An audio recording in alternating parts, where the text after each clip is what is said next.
जय हिंद दोस्तों, मैं नवीन शर्मा आप सभी का स्वागत करता हूं। आशा करता हूं आप सब एकदम अच्छे हैं, एकदम बेहतरीन हैं। एक बार सारे प्यारे दोस्त बताएंगे आप सब कैसे हैं। उम्मीद करेंगे बहुत अच्छे होंगे, बहुत बेहतरीन होंगे। और साथ ही आप सब लोग जानते ही हैं कि हम कक्षाओं को आगे चलते हुए बढ़ रहे हैं। ठीक है। और हम पहुंच चुके हैं आपका आज हिस्ट्री की पहली क्लास पर। तो आज की क्लास में मैंने रखा है प्राचीन और मध्यकालीन के महत्वपूर्ण क्वेश्चंस को। और कल हम सिर्फ मॉडर्न के, अगर मैं दोनों के रेशियो की बात करूं, प्राचीन और मध्यकालीन में सबसे ज्यादा प्रश्न जो पूछे जाते हैं वो मॉडर्न से पूछे जाते हैं, एसएससी की अगर बात करें। ठीक है। तो मॉडर्न को कल करेंगे। आज हम आपका जो एंशिएंट हिस्ट्री है और मिडाइवल हिस्ट्री है उसको कर लेते हैं कि उसके बहुत इंपॉर्टेंट क्वेश्चन से एक अच्छा रिवीजन क्या हो सकता है उसको करेंगे। ठीक है। निषाद जी, पिंकी, अनुराग पांडे, अंकिता, मोहित कुमार, अमन, नेहा, स्वाति, अंकित रॉय, अजय, अर्जुन, राजू, विक्रम, शिवा, प्रियंका, कृष्णा, सबनम, राजुल, अनिकेत, दीपक, अंशी, रिजवान, सारे प्यारे साथियों का बहुत स्वागत है। बड़े ध्यान से प्रश्नों को देखेंगे और आंसर करेंगे। ठीक है। चलें। ओके। आज का आप सब लोगों के लिए पहला क्वेश्चन है, धौलावीरा किस राज्य में स्थित है। देखो, मैं एक चीज और आप लोगों को गाइड कर दूं। जब हिस्ट्री की बात आती है, अगर जीएस में हम बात करें सबसे ब्रॉड सिलेबस किस सब्जेक्ट का है तो वो हिस्ट्री का है। ठीक है। ये आप सब लोगों को पता है। लेकिन चुनिंदा चीजें हैं जो बार बार रिपीट होती हैं। और हिस्ट्री से ही अगर मैं बात करूं टफेस्ट क्वेश्चन बन जाता है। टफेस्ट का मतलब जिसको पढ़ा हुआ ही नहीं होता, क्योंकि सबसे ब्रॉड सिलेबस है। तो उस चीज के लिए अवेयर होना चाहिए आपको कि भाई एग्जाम में कोई ऐसा प्रश्न आता है, अगर टफ होता है तो उसको ये माना करो, आप परेशान ना हो, वो सबके लिए फिर टफ होता है। आप करने लायक कौन से क्वेश्चन है उस पर हमेशा फोकस करें, वही सिलेक्शन की तरफ लेके जाएंगे। ठीक है। टफ क्वेश्चन जो होते हैं वो कभी भी मेरिट को नहीं बनाते हैं। धौलावीरा किस राज्य में स्थित है तो आप कहेंगे धौलावीरा भैया गुजरात में स्थित है। छोटी छोटी चीजें मुझे बताते रहेंगे। धौलावीरा ये किस रिवर के किनारे है? लूनी रिवर के किनारे है। लूनी रिवर। अगर मैं बात करूं जो सबसे बेहतरीन वाटर मैनेजमेंट सिस्टम मिला था, वाटर मैनेजमेंट सिस्टम का मतलब है कि जलाशय के साक्ष्य, जलाशय के साक्ष्य कहाँ से मिले थे। और जो सिंधु घाटी सभ्यता यानी इंडस वैली सिविलाइजेशन है वो दो आपका माउंड में बटी हुई थी, दो टीलों में बटी हुई थी। लेकिन ये एकमात्र है जो कितने में, थ्री माउंड्स में, तीन टीलों में बटी हुई थी। कौन? आपका धौलावीरा। ठीक है। अगर हम बात करते हैं ऐसे ही चर्चित आपका, क्या बोलेंगे, गुजरात में और कौन सा है? गुजरात में भैया लोथल है। लोथल किस नदी के किनारे है? ये साबरमती की सहायक नदी है, भोगवा। साबरमती की एक ट्रिब्यूटरी है, साबरमती की सहायक है भोगवा, उसके किनारे है लोथल। और लोथल ही क्या था? इंडस वैली सिविलाइजेशन यानी सिंधु घाटी सभ्यता को लिख रहे हैं आईवीसी। तो आईवीसी का ये आपका पोर्ट था। पोर्ट बोले तो बंदरगाह बोलते हैं, गोदीवाड़ा बोलते हैं, बंदरगाह था। ठीक है। ये बात याद रख लेना। धौलावीरा की खोज की बात करें तो 1968 में हुई। खोज 1968 में हुई। ठीक है। जोशी जी ने इसको खोजा था, जोशी जी, जी जोशी जी थे। अच्छा। अब जब खोज की बात आती है तो सबसे इंपॉर्टेंट प्रश्न बनता है सिंधु घाटी सभ्यता का सबसे पहले खोजा गया स्थल कौन सा था। तो आप बोलेंगे भैया 1921 हड़प्पा था। अच्छा, हड़प्पा मुझे बताइए किस नदी के किनारे था? हड़प्पा तो आप बोलेंगे भैया ये सिंधु रिवर के किनारे था, इंडस रिवर के। भाई नदी के किनारे ही होती है सिविलाइजेशन हमेशा। सिंधु नदी के किनारे बसा हुआ था। किसने इसकी खोज की? दयाराम साहनी, 1921। दयाराम, क्या बोलेंगे, दयाराम साहनी ने, दयाराम साहनी ने, सॉरी, सिंधु में अगर हम मतलब इसकी सहायक नदी की भी बात करें तो ज़्यादा सही होगा ना। सिंधु नदी ने लिख के इसकी सहायक नदी की ही बात करें। हड़प्पा रावी के किनारे, स्पष्ट ही लिख लेते हैं क्योंकि इसके बारे में रावी से भी क्वेश्चन आ जाता है। दयाराम साहनी ने इसकी खोज की थी। 1992 की बात करें हम, मोहन 1922 की, मोहन जोदड़ो, मोहन जोदड़ो जिसको मृतकों का टीला कहते हैं, इसकी खोज किसने की थी? राखल दास बनर्जी ने, आर डी बनर्जी ने इसको खोजा था। ठीक है, आर डी बनर्जी ने। यही मोहनजोदड़ो है जहां से हमको क्या मिला था? माउंड ऑफ डेड बॉडीज, मृतकों का, मृतकों का टीला यहां से प्राप्त हुआ। मृतकों का टीला यहां से प्राप्त हुआ। ग्रेट बाथ, विशाल स्नानागार, जो ग्रेट बाथ था वो हमको यहाँ से प्राप्त हुआ। लेकिन ग्रेट बाथ सबसे बड़ी बिल्डिंग नहीं है। ग्रेट बाथ से भी बड़ी बिल्डिंग कौन सी है? जो ग्रेनरी है, जो अन्नागार मिला आईवीसी से, इंडस वैली सिविलाइजेशन से, वो सबसे बड़ा है। ठीक है, क्या बोलेंगे? वो सबसे बड़ा है। ओके। निम्नलिखित में से कौन सा स्थल है जो आईवीसी का हिस्सा नहीं है? इंडस वैली सिविलाइजेशन का एक साथी साइट नहीं है। मोहनजोदड़ो है, जी भैया अभी बात करी, सिंधु के किनारे। हड़प्पा है, लोथल है आपका, ठीक है, पोर्ट था। उरुक नहीं है। सिंधु घाटी सभ्यता के समकालीन एक साथी सिविलाइजेशन और थी, जैसे हम बोलते मैसोपोटामिया, या हम बोलते सुमेरियन। तो ये सुमेरियन सभ्यता का शहर है उरुक, मध्य एशिया का। निम्न में से किस वेद को कर्मकांड ग्रंथ के रूप में जाना जाता है? कर्मकांड, ठीक है, क्या बोलेंगे? यजुर्वेद है, सामवेद है। भाई सामवेद तो सब लोग जानते होंगे। सामवेद में किसकी बात की गई है? म्यूजिक की बात की गई है, संगीत की बात की गई है, ये म्यूजिक से रिलेटेड है। ऋग्वेद को बोल दे क्या? तो ऋग्वेद आप क्या बोलेंगे? यज्ञ से संबंधित है, तो क्या बोलेंगे भैया? कर्मकांड आदि के रूप में वो यजुर्वेद को माना जाता है। यजुर का अर्थ ही होता है, जो यजुर वर्ड है इसका मीनिंग ही होता है आपका बलिदान। ठीक है, और कर्म कांडों में किसकी बात की गई? आपका बलिदान की बात की गई। और अगर हम ऋग्वेद की बात करते हैं तो ऋग्वेद कितने वेद हैं टोटल, ये तो जानते होगे ना। ऋग्वेद में सबसे पुराना 4 वेदों में कौन सा वेद है? वो ऋग्वेद है। और सबसे नया कौन सा है, मैं आपसे पूछूं? सबसे नया न्यूएस्ट वेद तो वो अर्थवेद हो जाएगा, सबसे नया। ऋग्वेद में अक्सर पूछा जाता है कि कितने मंडल हैं भैया? 10 मंडल हैं, मतलब 10 बड़े पार्ट्स में डिवाइड है। 1028 इसमें क्या है साथी? आपका सूक्त है। सूक्त का मतलब वाक्य बताए गए हैं। और 10,000 लगभग आपका 562, जिसको कई बार पेपर में इनके नज़दीक कोई नंबर भी दे देता है, 10,600 भी दे तो आप चुन लेंगे। अब 10 मंडल मतलब मुख्य, एक तरह से चैप्टर कह सकते हैं। तो उन चैप्टर्स में किस बारे में बात की गई है? तो जैसे 10 मंडल में सबसे इंपॉर्टेंट पूछा जाता है, थर्ड में किसकी बात की गई है? तो थर्ड में आप कहेंगे भैया गायत्री मंत्र की, जो विश्वामित्र ने रचा और भगवान सूर्य को समर्पित है, डिवोटेड टू द आपका। और तीसरे के बाद एक चौथे मंडल में किसकी बात की गई? एग्रीकल्चर की बात की गई है, कृषि की बात की गई है। 7वां मंडल है, 7वें मंडल में किसकी बात की गई है? 7वें में बात की गई है आपका 10 राग युद्ध, राजा वशिष्ठ के खिलाफ जो राजा सुदास लड़े। कौन लड़े थे? राजा किंग सुदास, राजा सुदास ने जो युद्ध लड़ा, राजा सुदास ने जो युद्ध लड़ा। नवा जो है साथी आपका, वो किसको बताता है? वो सोम गॉड को बताता है, सोम देवता को बताता है, सोम देवता को बताता है। 10वां जो है वो साथी आपका, 10वां उसको बोलते पुरुष सूक्त, यानी जाति व्यवस्था को बताता है। क्या बोलते हैं? ये जाति व्यवस्था। 10वें मंडल के अंदर एक सूक्त आता है जिसको हम बोलते हैं कास्ट सिस्टम को जो बताता है।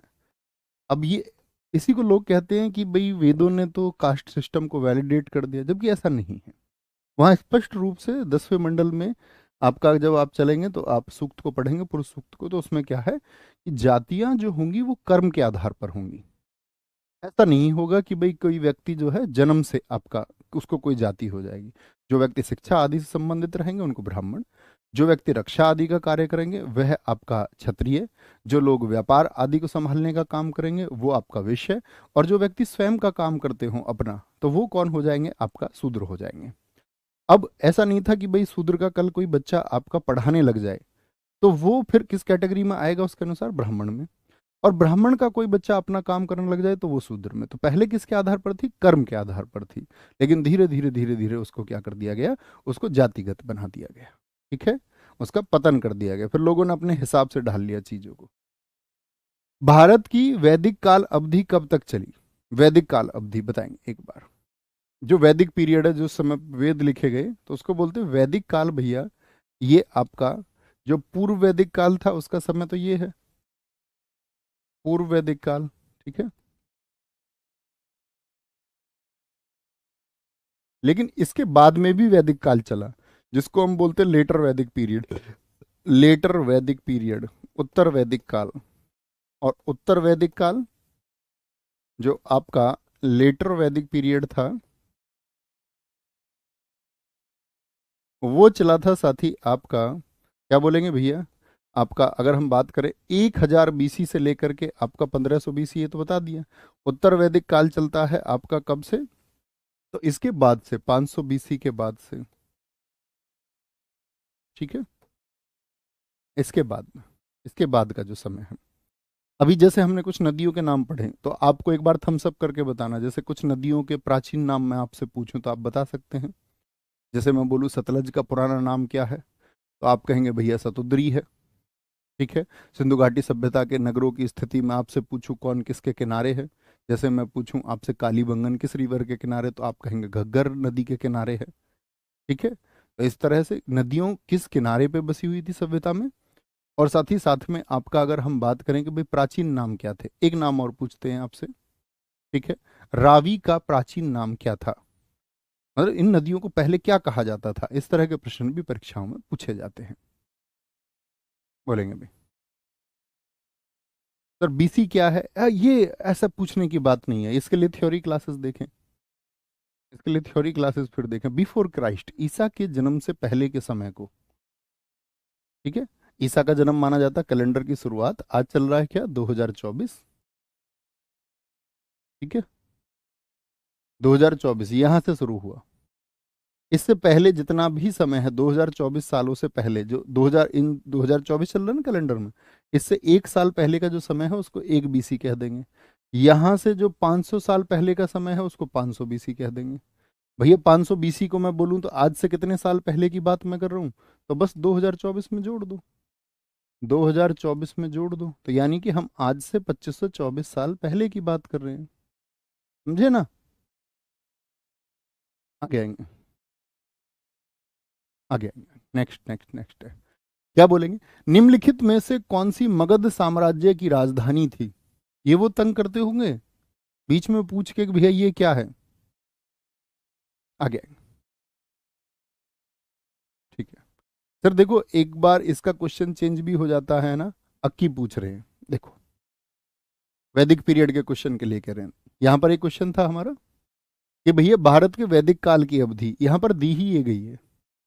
अगर मैं इसको डिफाइन करूं कि इसका वर्गीकरण एक तरह से और कर सकते हैं, जैसे बहुत सारे लोग इतिहास में कहते हैं कि जो पूर्व वैदिक काल था, पूर्व वैदिक काल था वो था दोस्त 1500 से लेकर के 1000 BC, ठीक है। और जो उत्तर वैदिक काल आया, लेटर वैदिक पीरियड आया, वो था आपका 1000 से लेकर के 600 BC। ये भी एक कैटेगरी इसकी बनती है, ऐसे भी कैटेगराइज बहुत सारे लोगों ने किया और इसकी सबसे ज्यादा मान्यताएं हैं। लेकिन फिर आपको वो देखना होगा कि नजदीकी कहाँ पर बात कर रहा है। ओके, निम्नलिखित में से कौन सी मगध साम्राज्य की राजधानी थी? कितने महाजनपद थे टोटल? 16 महाजनपद थे प्राचीन भारत में। और सबसे शक्तिशाली भी मगध था। मगध की राजधानी वैशाली थी क्या? नहीं जी।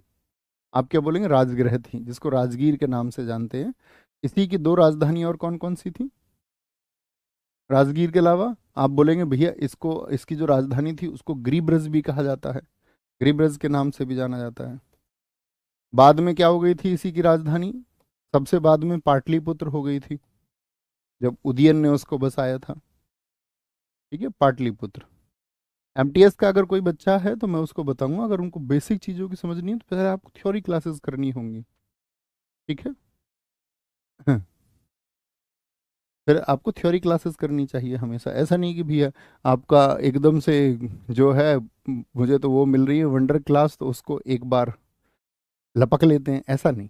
पहले बेसिक समझ कर ले, है ना, तब उसके बाद। कितने महाजनपद थे टोटल बताएंगे? और महाजनपदों के बारे में किसमें बताया गया? एक अंगुत्तर निकाय है। पूछ लेता अंगुत्तर सिस्टम का संबंध किससे है? अंगुत्तर निकाय जो है ये बौद्ध धर्म से संबंधित है, बौद्ध धर्म से संबंधित है। और इसमें बताए गए आपका 16 महाजनपद, 16 महाजनपद। ऐसे ही साथ ही एक भगवती सूत्र है। भगवती सूत्र का संबंध है आपका जैनिज्म से, जैन धर्म से। उसके अनुसार भी कितने बताए गए? 16 महाजनपद बताए गए, महाजनपद बताए गए। जनपद का मतलब होता है डिस्ट्रिक्ट। जैसे आज भारत में कितने राज्य हैं? आप कहेंगे भाई 28 स्टेट है और 8 यूटी हैं, 8 यूटी हैं। लेकिन उस समय पर पूरा भारत, जो अखंड भारत था, वो कितने महाजनपदों में था? आप कहेंगे भैया वो 16 महाजनपदों में बटा हुआ था, जो संपूर्ण भारत था। तो ये राजधानी होगी आपका। अगर मैं बात करूं मगध पर जो वंश हुए उनका क्या क्रम है, मगध पर जो वंश हुए उनका क्या क्रम, क्या बोलेंगे जी? भैया मगध पर कुछ वंश हुए, मगध पर कुछ वंश होते हैं, उनका क्रम हमको याद रखना चाहिए, HSNM। ठीक है। पहले कौन सा आया आपका? हर्यक वंश आया। फिर आपका साथी कौन सा आता है? शिशुनाग वंश आया, शिशुनाग डायनेस्टी। फिर आता है आपका नंद वंश, और फिर आता है दोस्त आपका मौर्य वंश, मौर्य वंश। ठीक है, मौर्य वंश में सबसे बड़े भारत का निर्माण हुआ था। अगर हम हर्यक वंश की बात करें तो हर्यक वंश का संस्थापक कौन है? हर्यक वंश, इसका जो फाउंडर था, इसका जो फाउंडर था वो थे आपके कौन? बिंबिसार थे। और पूरे भारत में सबसे बड़ा शासन इन्हीं का रहा है। 544 BC से लेकर के 492 BC, यानी कि टोटल कितने होंगे घटा के देखते हैं हमेशा, 52 ईयर्स, 52 ईयर्स। आज तक भारत के इतिहास में कोई ऐसा राजा नहीं हुआ जिसने साथी, जैसे आपका गंगा के किनारे ये था आपका मगध वंश, इस क्षेत्र में इतना लंबा शासन किसी ने भी किया हो। औरंगजेब है, अकबर है, 49 वर्षों का शासन है। बहुत अच्छा लिखा है सुमन मुंडा जी ने, उन्होंने लिखा है भैया पाणिनि के अनुसार 22 महाजनपद थे। जी हाँ, पाणिनि ने जब अपनी पुस्तक लिखी अष्टाध्यायी तो उन्होंने 22 महाजनपदों का जिक्र किया। वेरी गुड, बहुत शाबाश। तो बिंबिसार की अगर हम बात करें, आपका बिंबिसार की हम बात करें, तो बिंबिसार के बाद में उसका बेटा बैठा अजात शत्रु, जिसने अपने पिता की हत्या कर दी थी। तो इसको बोला, आपका पिता की हत्या करने वाले को क्या कहते हैं? अंग्रेजी में वर्ड आप पढ़ते होंगे, बताएंगे। प्रथम पितृहंता इसको कहा गया, मतलब कि अपने पिता की हत्या करने वाला प्रथम पितृहंता। ऐसे अजातशत्रु ने जो अपने पिता के साथ किया वही उसके साथ हुआ। जीवन में जो आप करेंगे वो भुगतेंगे। उदायन क्या होगा आपका? ये इसने भी अजातशत्रु की हत्या की, तो ये द्वितीय पितृहंता हुआ, इसने भी अपने पिता को मारा। और ऐसे ही चलते चलते नागदशक अंतिम शासक हुआ। कहने का मतलब है कि किसी भी वंश का जो फाउंडर है और जो अंतिम शासक है वो आपको पता होना चाहिए। ठीक है, यहां से क्वेश्चन बन जाता है। हर्यक वंश के बाद में कौन आया आपका? क्या बोलेंगे? उदयन पाटलिपुत्र के लिए जाना जाता है, ये आपको पता होना चाहिए हमेशा। ठीक है, अच्छा। फिर हम बात करते हैं भैया हर्यक वंश के बाद में जो आता है वो आता है शिशुनाग वंश। और शिशुनाग वंश में जो व्यक्ति शिशुनाग था, उसने अंतिम व्यक्ति नागदशक की हत्या कर दी इसकी, और खुद ही गद्दी पर बैठा। तो इसका फाउंडर कौन हुआ? इसका फाउंडर था शिशुनाग। और पूछा जाता शिशुनाग क्यों फेमस है? क्योंकि जो राजधानी थी आपका मगध की, उसको इसने चेंज करके कहाँ पे बना दिया था आपका राजधानी को? वैशाली, वैशाली कैपिटल बना दी थी इसने। ठीक है, और वज्जी, वज्जी में था ये आपका वैशाली, वज्जी महाजनपद में। फिर इसके बाद में शिशुनाग के बाद में जो आया आपका वो था आपका, क्या बोलेंगे, काला अशोक। काला अशोक के समय कौन सी बौद्ध मीटिंग हुई थी, बौद्ध संगति कौन सी हुई थी? इस काला अशोक ने क्या किया? राजधानी को फिर से बोला नहीं, पाटलिपुत्र ही जाएगी राजधानी, तो वापस पाटलिपुत्र भेज दिया। किसने? काला अशोक ने। और फिर आता है आपका नंदीवर्धन। नंदीवर्धन इसमें क्या था? ये लास्ट शासक था, लास्ट था। शिशुनाग वंश के बाद में आया आपका नंद वंश। नंद वंश का फाउंडर कौन था? नंद वंश का फाउंडर था आपका कौन? महापदम नंद। महापदम नंद ने ही नंदीवर्धन को चाकू मारा था, मतलब हत्या की थी, महापदम नंद। महापदम नंद जिसको हम किसके नाम से, क्षेत्रोजक के नाम से भी जानते हैं। महापदम नंद के बाद में आया आपका घनानंद। यानी घनानंद जो था वो लास्ट एम्परर था किसका? आपका नंद वंश का। अब सबसे इंपॉर्टेंट क्वेश्चन यहां पर घूमता है कि जो घनानंद है, घनानंद के टाइम पर ही किसने आक्रमण किया था? सिकंदर ने। सिकंदर ने आक्रमण किया था। अब सिकंदर के साथ कौन कौन आया आपका? अरेटोस्थनीज जैसे लोग आपका, ऑरस्टिबुलस जैसे लोग आपका, इसका सेनापति सेल्यूकस निकेटर, इसका जो साथी नेवी कमांडर था, जल सेनापति था निर्याकस, ये सब लोग आए। मेरा क्वेश्चन आप लोगों से यह है कि सिकंदर भारत में किस वर्ष आया था? क्या बोलेंगे? आप कहेंगे भैया सिकंदर आया था 325 बीसी में, यानी आज से 2024 में जोड़ लो, इतने साल पहले सिकंदर भारत में आया था। बोलेंगे भैया जी भैया। भैया पिता की हत्या को पैट्रियार्ची कहते हैं, पैट्रिसाइड कहते हैं। बहुत बढ़िया, वेरी गुड। दोनों ही वर्ड जुड़े हुए हैं पितृ हत्या से। सिकंदर भारत में 325 बीसी में आया। आचार्य चाणक्य ने कैसे कामयाबी पाई उसको भेजने के लिए वापस?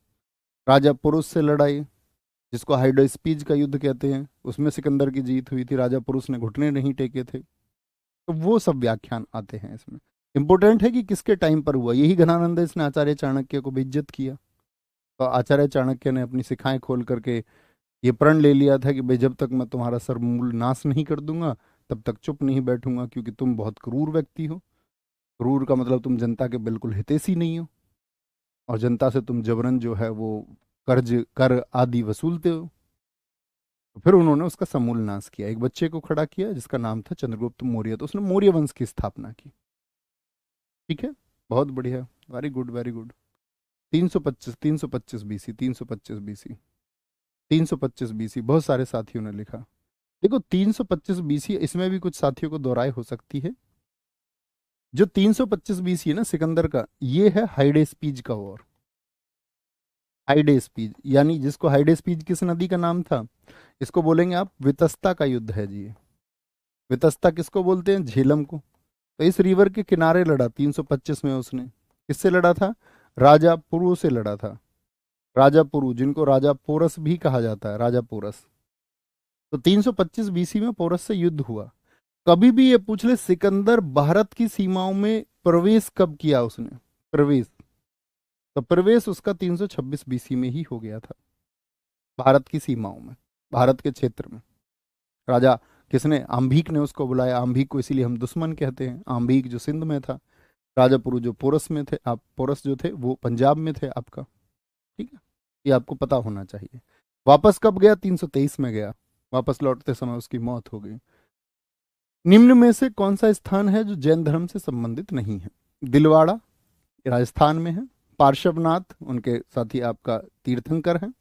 श्रवण बेलगोला, जहां पर आपका चंद्रगुप्त मौर्य ने अपना अंतिम समय बिताया था जैन धर्म को अपना के। कुशीनगर, कुशीनगर का संबंध बौद्ध धर्म से है। कुशीनगर का संबंध किससे है? बौद्ध धर्म से है। जैन धर्म का प्रश्न आया तो जैन धर्म की मुझे बताएं।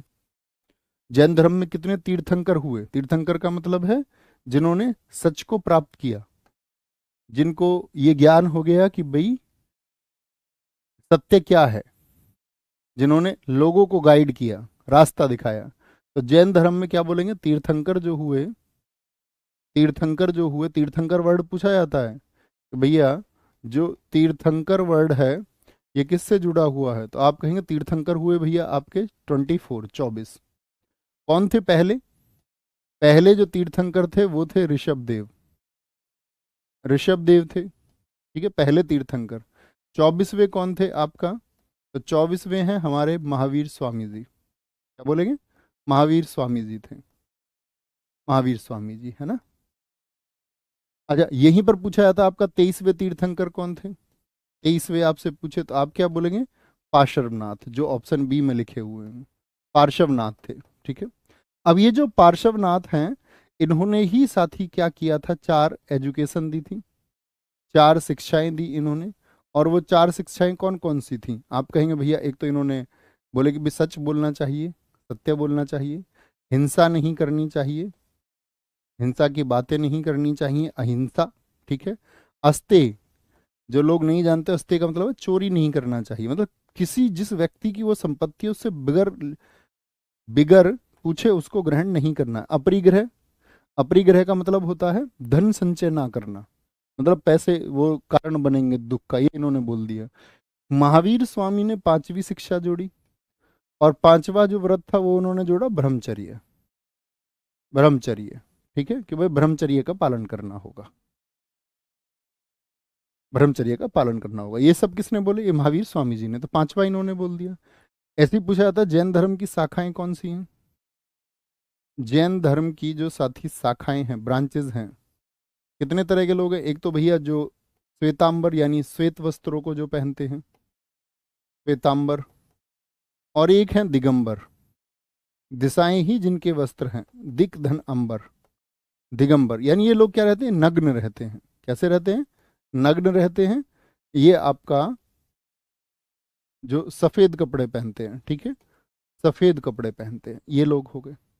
अब यहीं पर पूछा जाता है जैन धर्म से संबंधित त्रिरत्न क्या है, या त्रिरत्न वर्ड का संबंध किससे जैन धर्म में? तो क्या है? सम्यक दर्शन, मतलब चीजों को आप सही तरीके से एनालिसिस करें, पहले देखें, दर्शन करें उसका, फिर उस चीज के बारे में आपको ज्ञान भी होना चाहिए जिस बारे में आप टिप्पणी देने जा रहे हैं, सम्यक ज्ञान। और फिर आपका जो व्यवहार है वह संयमित होना चाहिए। संयम, जो क्या बोलेंगे, सम्यक आचरण, जो बिहेवियर है, नॉलेज है, और फिलॉसफी की बात उन्होंने की। फिलॉसफी, नॉलेज, और सम्यक का मतलब होता है राइट नॉलेज, सम्यक ज्ञान, राइट फिलॉसफी, और राइट आपका बिहेवियर होना चाहिए, यानी सम्यक आचरण, इनकी बात कर ली। ओके। अगर मैं आपसे पूछूं जैन धर्म में जो साथी आपका मीटिंग्स हुई जैन धर्म को बढ़ावा देने के लिए, जैन धर्म की कितनी संगति हुई थी? तो आप कहेंगे जैन धर्म की भैया 2 संगति हुई। जो पहली थी वो हुई थी आपका पाटलिपुत्र में। कहाँ पर हुई थी? पहली पाटलिपुत्र में हुई थी। और दूसरी जो हुई थी वो हुई थी आपका वल्लभी में। वल्लभी कहाँ पर है? आपका गुजरात में। वल्लभी कहाँ पर है? गुजरात में। पाटलिपुत्र, यहाँ पर जो अध्यक्ष थे वो थे स्थूलभद्र। स्थूलभद्र, ठीक है, स्थूलभद्र थे। चंद्रगुप्त मौर्य के समय पर हुई आपका, ठीक है। और वल्लभी जो हुई ये आपका इसके अध्यक्ष थे देवर्धि क्षमा सिरवण। देवर्धि क्षमा सिरवण,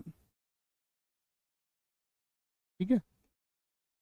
वल्लभी में जो हुई थी ये हुई थी आपका 512 एडी में। एडी मतलब जो वर्तमान कैलेंडर है। जैन धर्म की 2 संगति हुई। ऐसे ही बौद्ध धर्म के प्रचार प्रसार के लिए कितनी संगति हुई थी? बहुत बढ़िया, एक बहुत अच्छा लिखा है मोहम्मद अरशद इमाम ने कि ज्ञान प्राप्ति के बाद महावीर जी केवलिन कहलाए। वेरी गुड, बहुत शानदार। केवलिन या केवल्य वर्ड भी पूछा जाता है, यही ऐसे पूछ लेगा। केवल्य शब्द का, केवलिन शब्द का, इसके साथ में वो क्या हुए तो कि उन्होंने अपनी इंद्रियों पर विजय पाली, तो उनको जिन भी कहा गया, जिन भी कहा गया। ये किसके लिए वर्ड यूज होते हैं? महावीर स्वामी के लिए यूज होते हैं, महावीर स्वामी। नेक्स्ट, दिगंबर संप्रदाय निम्न में से किससे संबंधित था? सिख से। दिगंबर, जिसके साथ ही आपका भद्रबाहु संचालक थे, नेतृत्व करता थे। जैसे श्वेतंबर की बात हम करें, सफेद वस्त्र पहनने वाले, इनके लिए आपके कौन थे? स्थूल भद्र थे, इनके जो लीडर थे स्थूल भद्र। तो क्या बोलेंगे, दिगंबर किससे संबंधित हो गए भैया? आपका जैन धर्म से संबंधित होगा।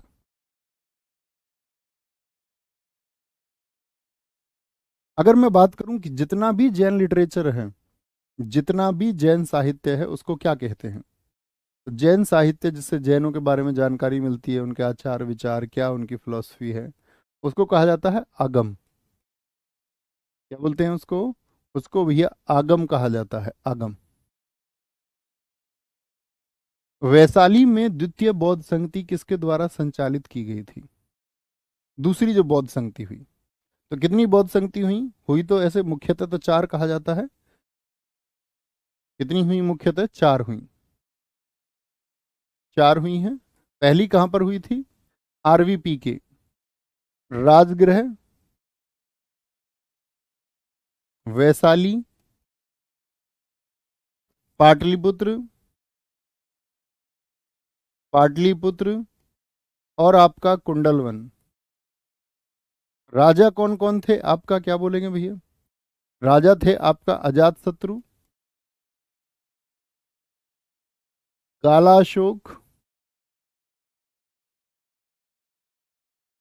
क्या बोलेंगे? राजा थे आपका काला अशोक, अशोक, और आपका कनिष्क। एक जगह मैं खाली स्थान छोड़ने वाला हूं, आपको बताना है, ये ठीक है? यहाँ पर बताइए किस वर्ष में हुई थी पहली महात्मा बुद्ध की कब महापरिनिर्वाण हुआ? 483 में। यहाँ बताइए दूसरी कब हुई थी? ये हुई थी आपका 255 में। ठीक है। और अगर हम बात करें कुंडल वन में कब हुई, वो आपका फर्स्ट सेंचुरी में हुई, प्रथम शताब्दी में हुई थी, प्रथम शताब्दी में हुई थी। ठीक है, बहुत बढ़िया। हाँ बिल्कुल, देख के याद आया। जिन साथियों का सीपीयू प्रीलिम्स क्लियर हुआ कल, उनको बहुत शुभकामनाएं, है ना। तो अच्छे से हमेशा पढ़ते रहो, आगे बढ़ते रहो। 483 क्या बोलेंगे भैया? 383 बीसी में हुई, 383 बीसी में हुई थी। ठीक है। और इनके इनसे रिलेटेड क्या पूछे जाते हैं भैया? अध्यक्ष पूछ ले जाते हैं। कौन थे इनके प्रेसिडेंट? भाई किसी भी जो कोई मीटिंग होती है, बौद्ध धर्म के प्रचार प्रसार कैसे हो उसके लिए, तो वहाँ एक अध्यक्ष भी चुना जाता था। सभा कामी या सभा कामीर कहते हैं, सभा कामी। तीसरा था आपका मोगलीपुत्र, मोगलीपुत्र। ठीक है। और चौथी के समय पे कौन थे आपका? चौथी के समय पर वसुमित्र थे, वसुमित्र थे। ठीक है। ये पूछे जाते हैं अक्सर। जैसे पांचवी आपका उसको कहा जाता है कि भैया राजा मंडन के यहाँ हुई थी, वो आपका 1871 में म्यांमार में हुई थी, पांचवी। कई बार पूछा गया है। तो दूसरी अजातशत्रु और कालाशोक। यहाँ तो देख के भी बता देते, कंफ्यूज भी नहीं होते ना। परीक्षा में जब कभी लगे ऑप्शन को भी पढ़ा करो। कभी कभी क्वेश्चन की लैंग्वेज टिपिकल हो जाती है, और जब हम ऑप्शन को पढ़ते हैं तब वो क्लियर हो पाती है कि भाई ये कहना क्या चाह रहा था। गौतम बुद्ध ने अपना पहला उपदेश कहाँ पर दिया था?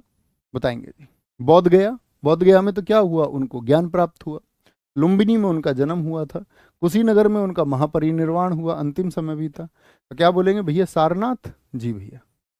और महात्मा बुद्ध के जन्म से संबंधित अब ये बताने की जरूरत नहीं होनी चाहिए कि प्रजापति गौतमी ने उनका पालन किया, उनकी माँ महामाया थी, पिता सुद्धोधन थे, उनके पिता।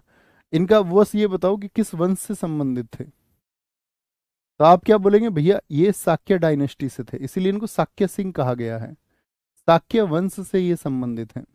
शाक्य वंश था इनका। क्या बोलेंगे? शाक्य इनका वंश था। और अगर मैं बात करूं, इन्हीं को कहा गया the light of Asia. Asia का प्रकाश पुंज किसको कहा गया? कि भाई एशिया को इन्होंने एक नई राह दिखाई जीने की। क्या थ्योरीज थी उनकी बोलने की? ठीक है, वेरी गुड, बहुत शानदार। तो जैन इन बात जब महात्मा बुद्ध की बात आती है, तो महात्मा बुद्ध साथी आपका इनके जीवन की चार घटनाएं आपको पता होनी चाहिए। कौन कौन सी? पहली घटना, जब इन्होंने अपना घर छोड़ा, गृह त्याग किया, घर को छोड़ दिया इन्होंने। ठीक है, अबंडन द होम, त्याग दिया घर को। तो इस घटना को कहा गया महाभिनिष्क्रमण। भाई सब कुछ त्याग दिया एक व्यक्ति ने, अपना राजपाट, सब कुछ, तमाम सारे सुख सुविधाएं। दूसरी घटना कहलाई कि जब उन्होंने 6 वर्ष तपस्या की, 6 वर्ष तपस्या की, संबुद्धि। ये आपका इन्होंने संबुद्धि। जब आपकी परीक्षा हो जाए तो आपकी क्लासेस में मैंने बौद्ध धर्म पढ़ाया हुआ है, हिस्ट्री की क्लासेस में, सीजीएल में, उसको पढ़ना बड़े ध्यान से अगर नहीं पढ़ा है, चाहे एग्जाम के बाद में सुनना मैं क्या समझा रहा हूँ उसमें। संबोधि। संबोधि क्या बोलेंगे साथी? आपको उनको ज्ञान प्राप्त हुआ। कहाँ पे हुआ था ज्ञान प्राप्त? निरंजना नदी के किनारे। निरंजना नदी के किनारे, एकदम अंतिम समय ही चल रहा था, ऐसे लग गया था जान बचेगी ही नहीं अब। संबुद्धि के बाद में क्या है आपका? धर्म चक्र परिवर्तन। जो लोग इनके जन्म के बारे में जिन्होंने घोषणा की थी, जो इनके साथ सबसे पहले तपस्या पर बैठे थे, उन 5 ब्राह्मणों को इन्होंने जो ज्ञान दिया, कहाँ पर दिया था? सारनाथ में। तो उन्होंने जो अपना उपदेश दिया, पहला उपदेश जो पहला दिया, उसी को बोलते हैं धर्म चक्र परिवर्तन। और जब वो आपका इस दुनिया से चले गए, महापरिनिर्वाण। महापरिनिर्वाण कब हुआ इनका? 483 बीसी में। मृत्यु को कहा जाता है। बात समझे? अब 483 में क्योंकि उनकी मृत्यु हुई, तो वही क्या हुआ आपका? पहली बौद्ध संगति हुई। उसी को पहली बौद्ध संगति कहते हैं। बहुत बढ़िया। एक बच्चे लिखा, सर इनकी माता जो थी वो कोलीय वंश से थी।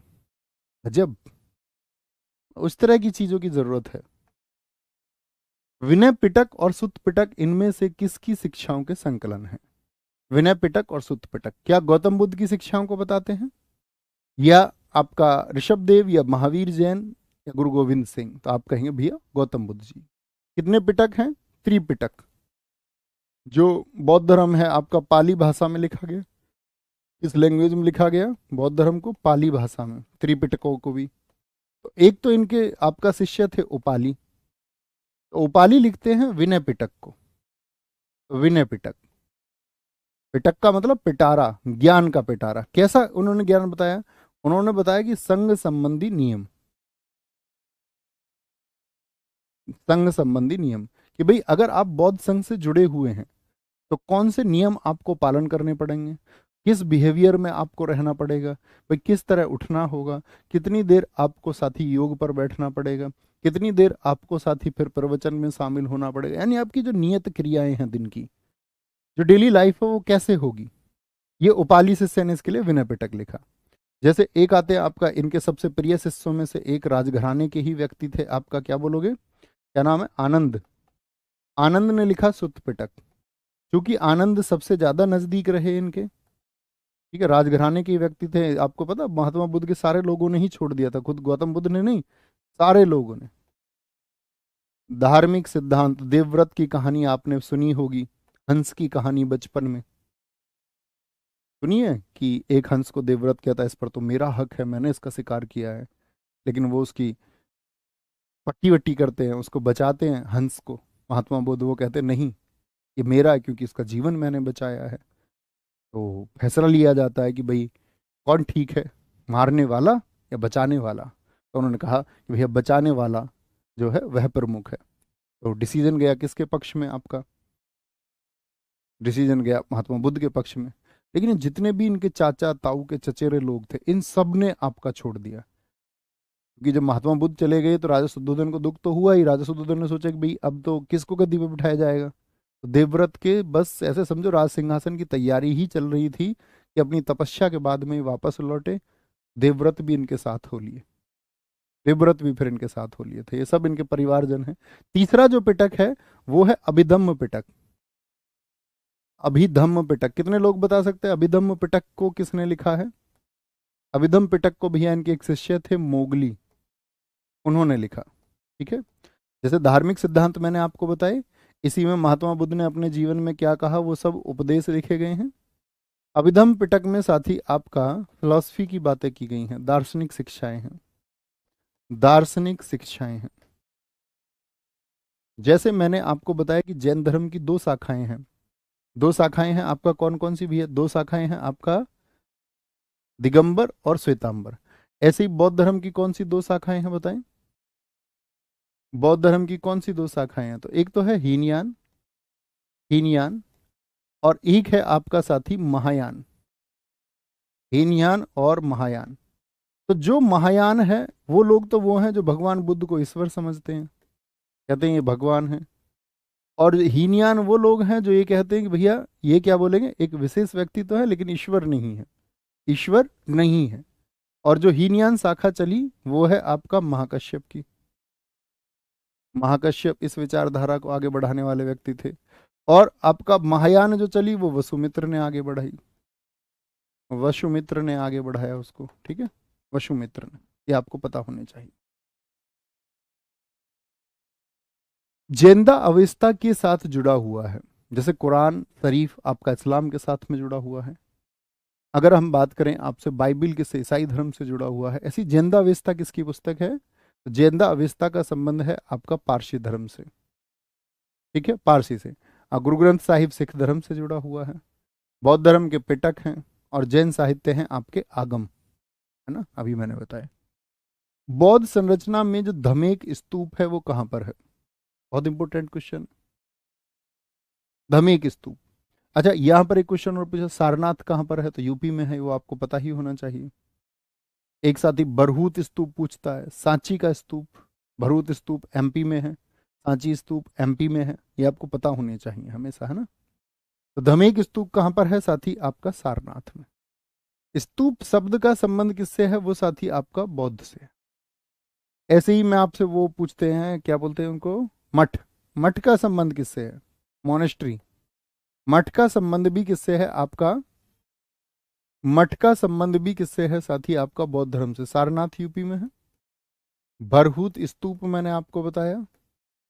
सांची स्तूप कितने रुपए के नोट पर है? सांची का स्तूप, ये मध्य प्रदेश में हो गया। ऐसी मठों की बात पूछी जाती है। जैसे मैं पूछूं माइड्रोलिंग मठ कहाँ पर है, माइड्रोलिंग मोनेस्ट्री कहाँ पर है, तो आप कहेंगे भैया उत्तराखंड में, माइड्रोलिंग उत्तराखंड में। रूमटेक मठ कहाँ पर है बताएं, लिंगडम मठ कहाँ पर है, तो ये कहाँ पर है, आपके सिक्किम में है। कहाँ पर है, सिक्किम में। तवांग मठ जो भारत का सबसे बड़ा मठ है, कहाँ पर है, अरुणाचल में है। कहाँ पर है, अरुणाचल में है आपका। ताबो मठ बताओ, ताबो, शैशूर, और आपका दोस्त क्या बोलेंगे, मैकलोडगंज। मैकलोडगंज ये कहाँ पर है, ये आपके हिमाचल में है, हिमाचल में, हिमाचल प्रदेश। मैकलोडगंज में कौन रहते हैं, भैया दलाई लामा रहते हैं। दलाई लामा भारत कब आए, 1959 में आए। दलाई लामा को नोबेल कब मिला, 1989 में मिला भैया। ये चीज़ें आपको पता होनी चाहिए। अच्छा, एक घूममठ पूछा जाता है, वो कहाँ पर है, पश्चिम बंगाल में।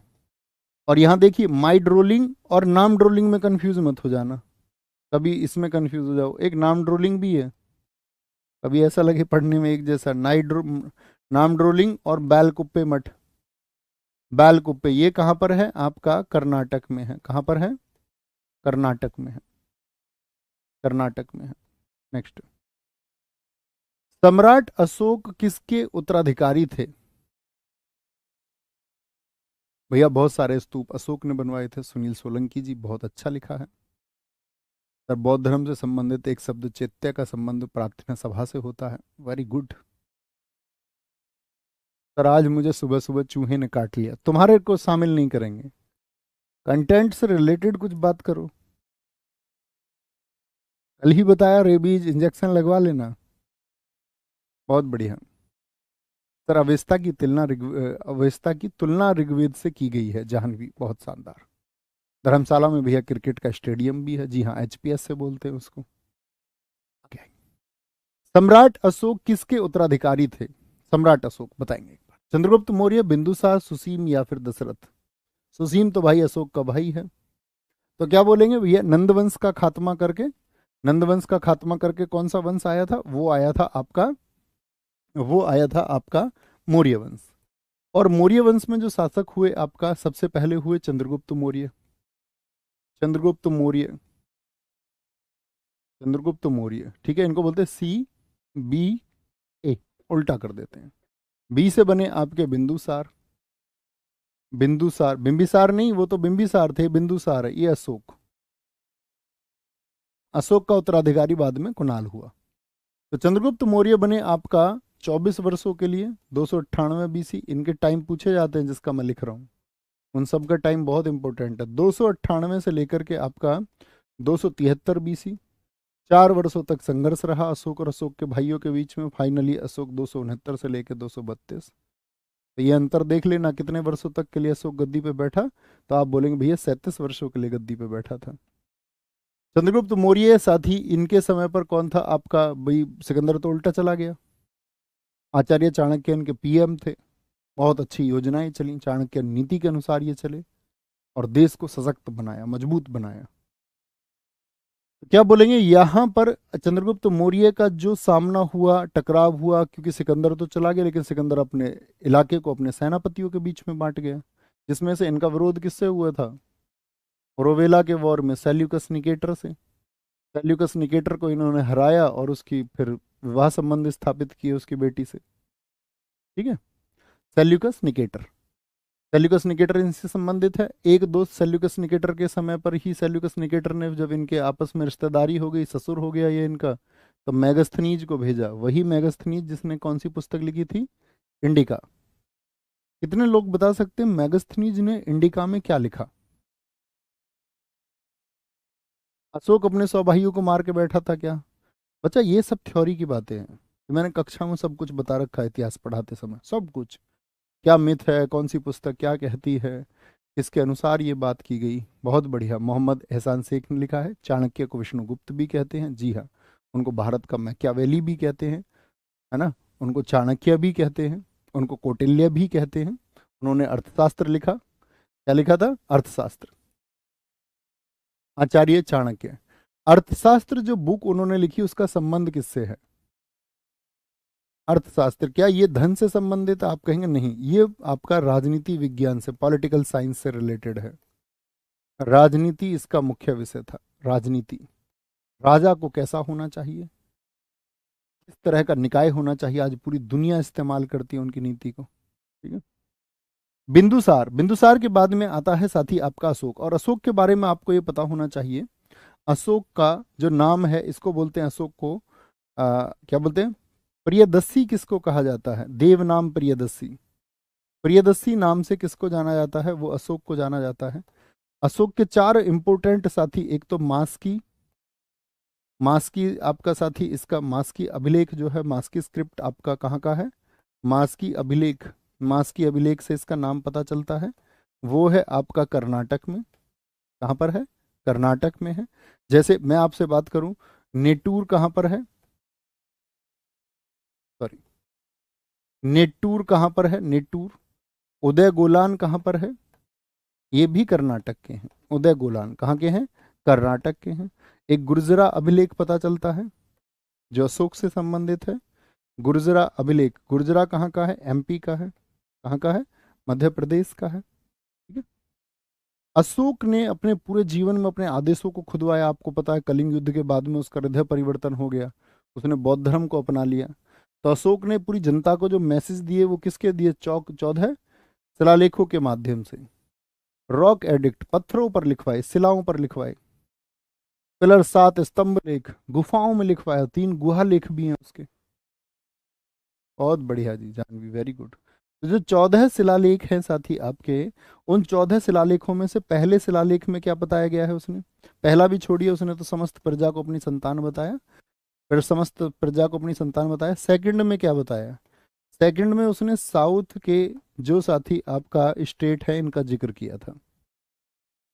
जैसे आपका जो तमिल भाषा वाले क्षेत्र थे, चेर, चोल, पांड्य, केरल, जिसको उस समय केरल पुत्र, सत्य पुत्र, इन सब का जिक्र किया। तीसरे में उसने अपने यहाँ के अधिकारियों को बताया। कौन कौन से अधिकारी थे उसके? युक्तक, युक्तक एक साथी ऑफिसर होता था उसके समय। रज्जुक होता था एक, एक प्रादेशक होता था, प्रादेशक होता था, इन सब को बताया। अब सबसे इंपॉर्टेंट आता है कि कलिंग युद्ध को किस में बताया गया है। तो जो कलिंग वॉर है आपका, कलिंग वॉर है, कलिंग वॉर को बताया गया है आपका 13वें रॉक एडिक्ट में, 13वें शिलालेख में। अब ये गद्दी पर कब बैठा था? तो आप कहेंगे भैया 269 में बैठा, और गद्दी पे बैठने के 8वें ही वर्ष यानी कि 261 बीसी में कलिंग में वॉर हो गया। कलिंग कहाँ पर है आपका? उड़ीसा में है। किस? उड़ीसा में है आपका। ठीक है। इसी की राजधानी हुआ करती थी तोसली, तोसली इसकी राजधानी हुआ करती थी। बहुत बढ़िया जी, वेरी गुड। शक युग आरंभ हुआ है, शक एरा 58 ईसा पूर्व में, 78 ईसा पूर्व में, 58 ईस्वी में, या 78 ईस्वी में? तो क्या बोलेंगे किस में हुआ भैया? 78 में हुआ। क्योंकि शक युग कब प्रारंभ होता है? जब कनिष्क गद्दी पर बैठा।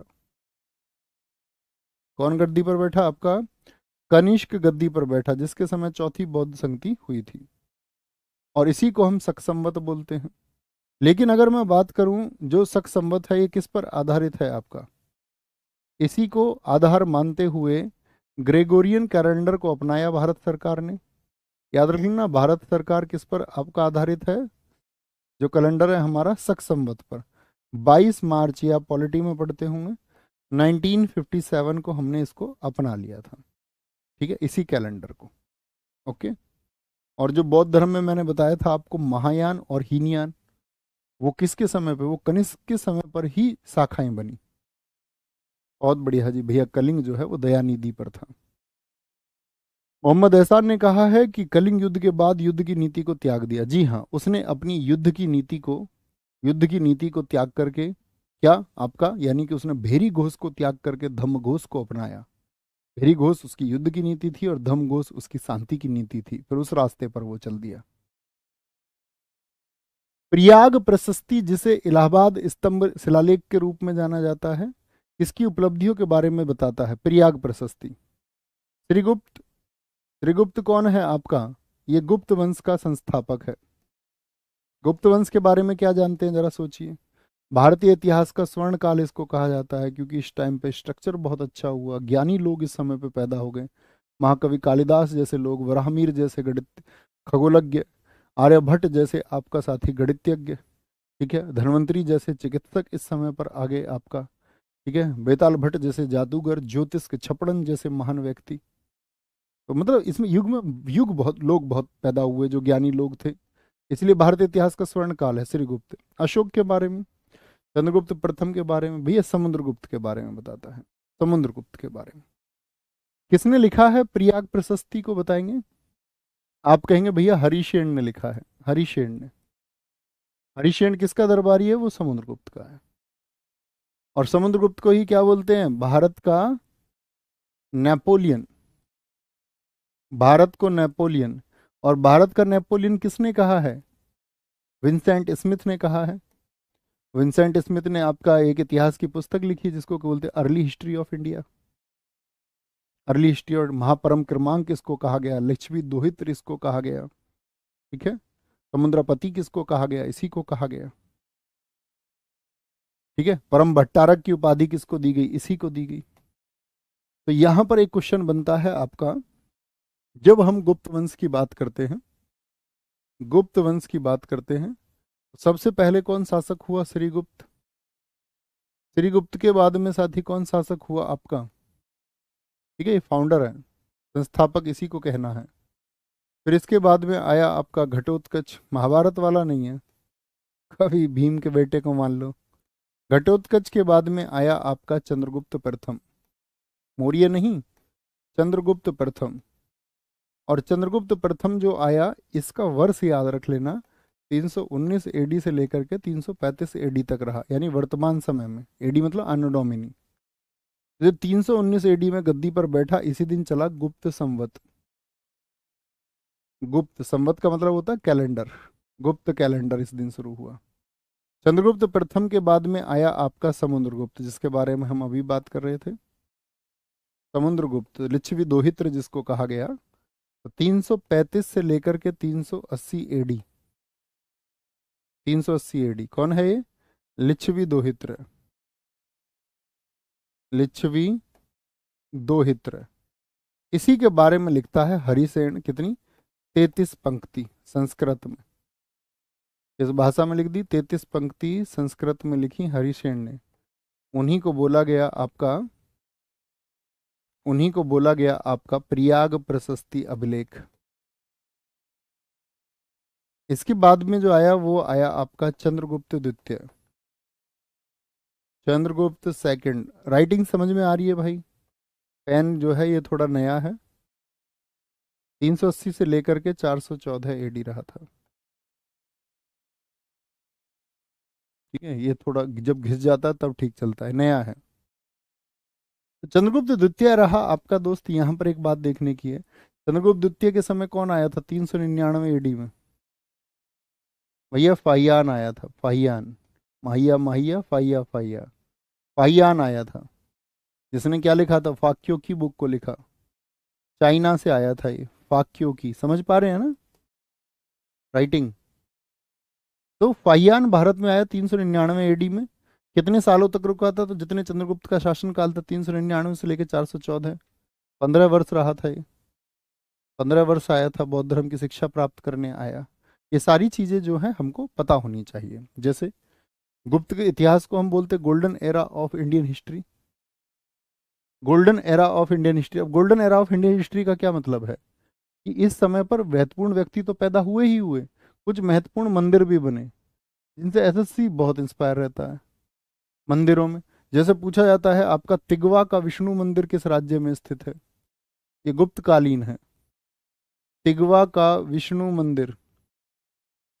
विष्णु मंदिर कहाँ पर है आपका?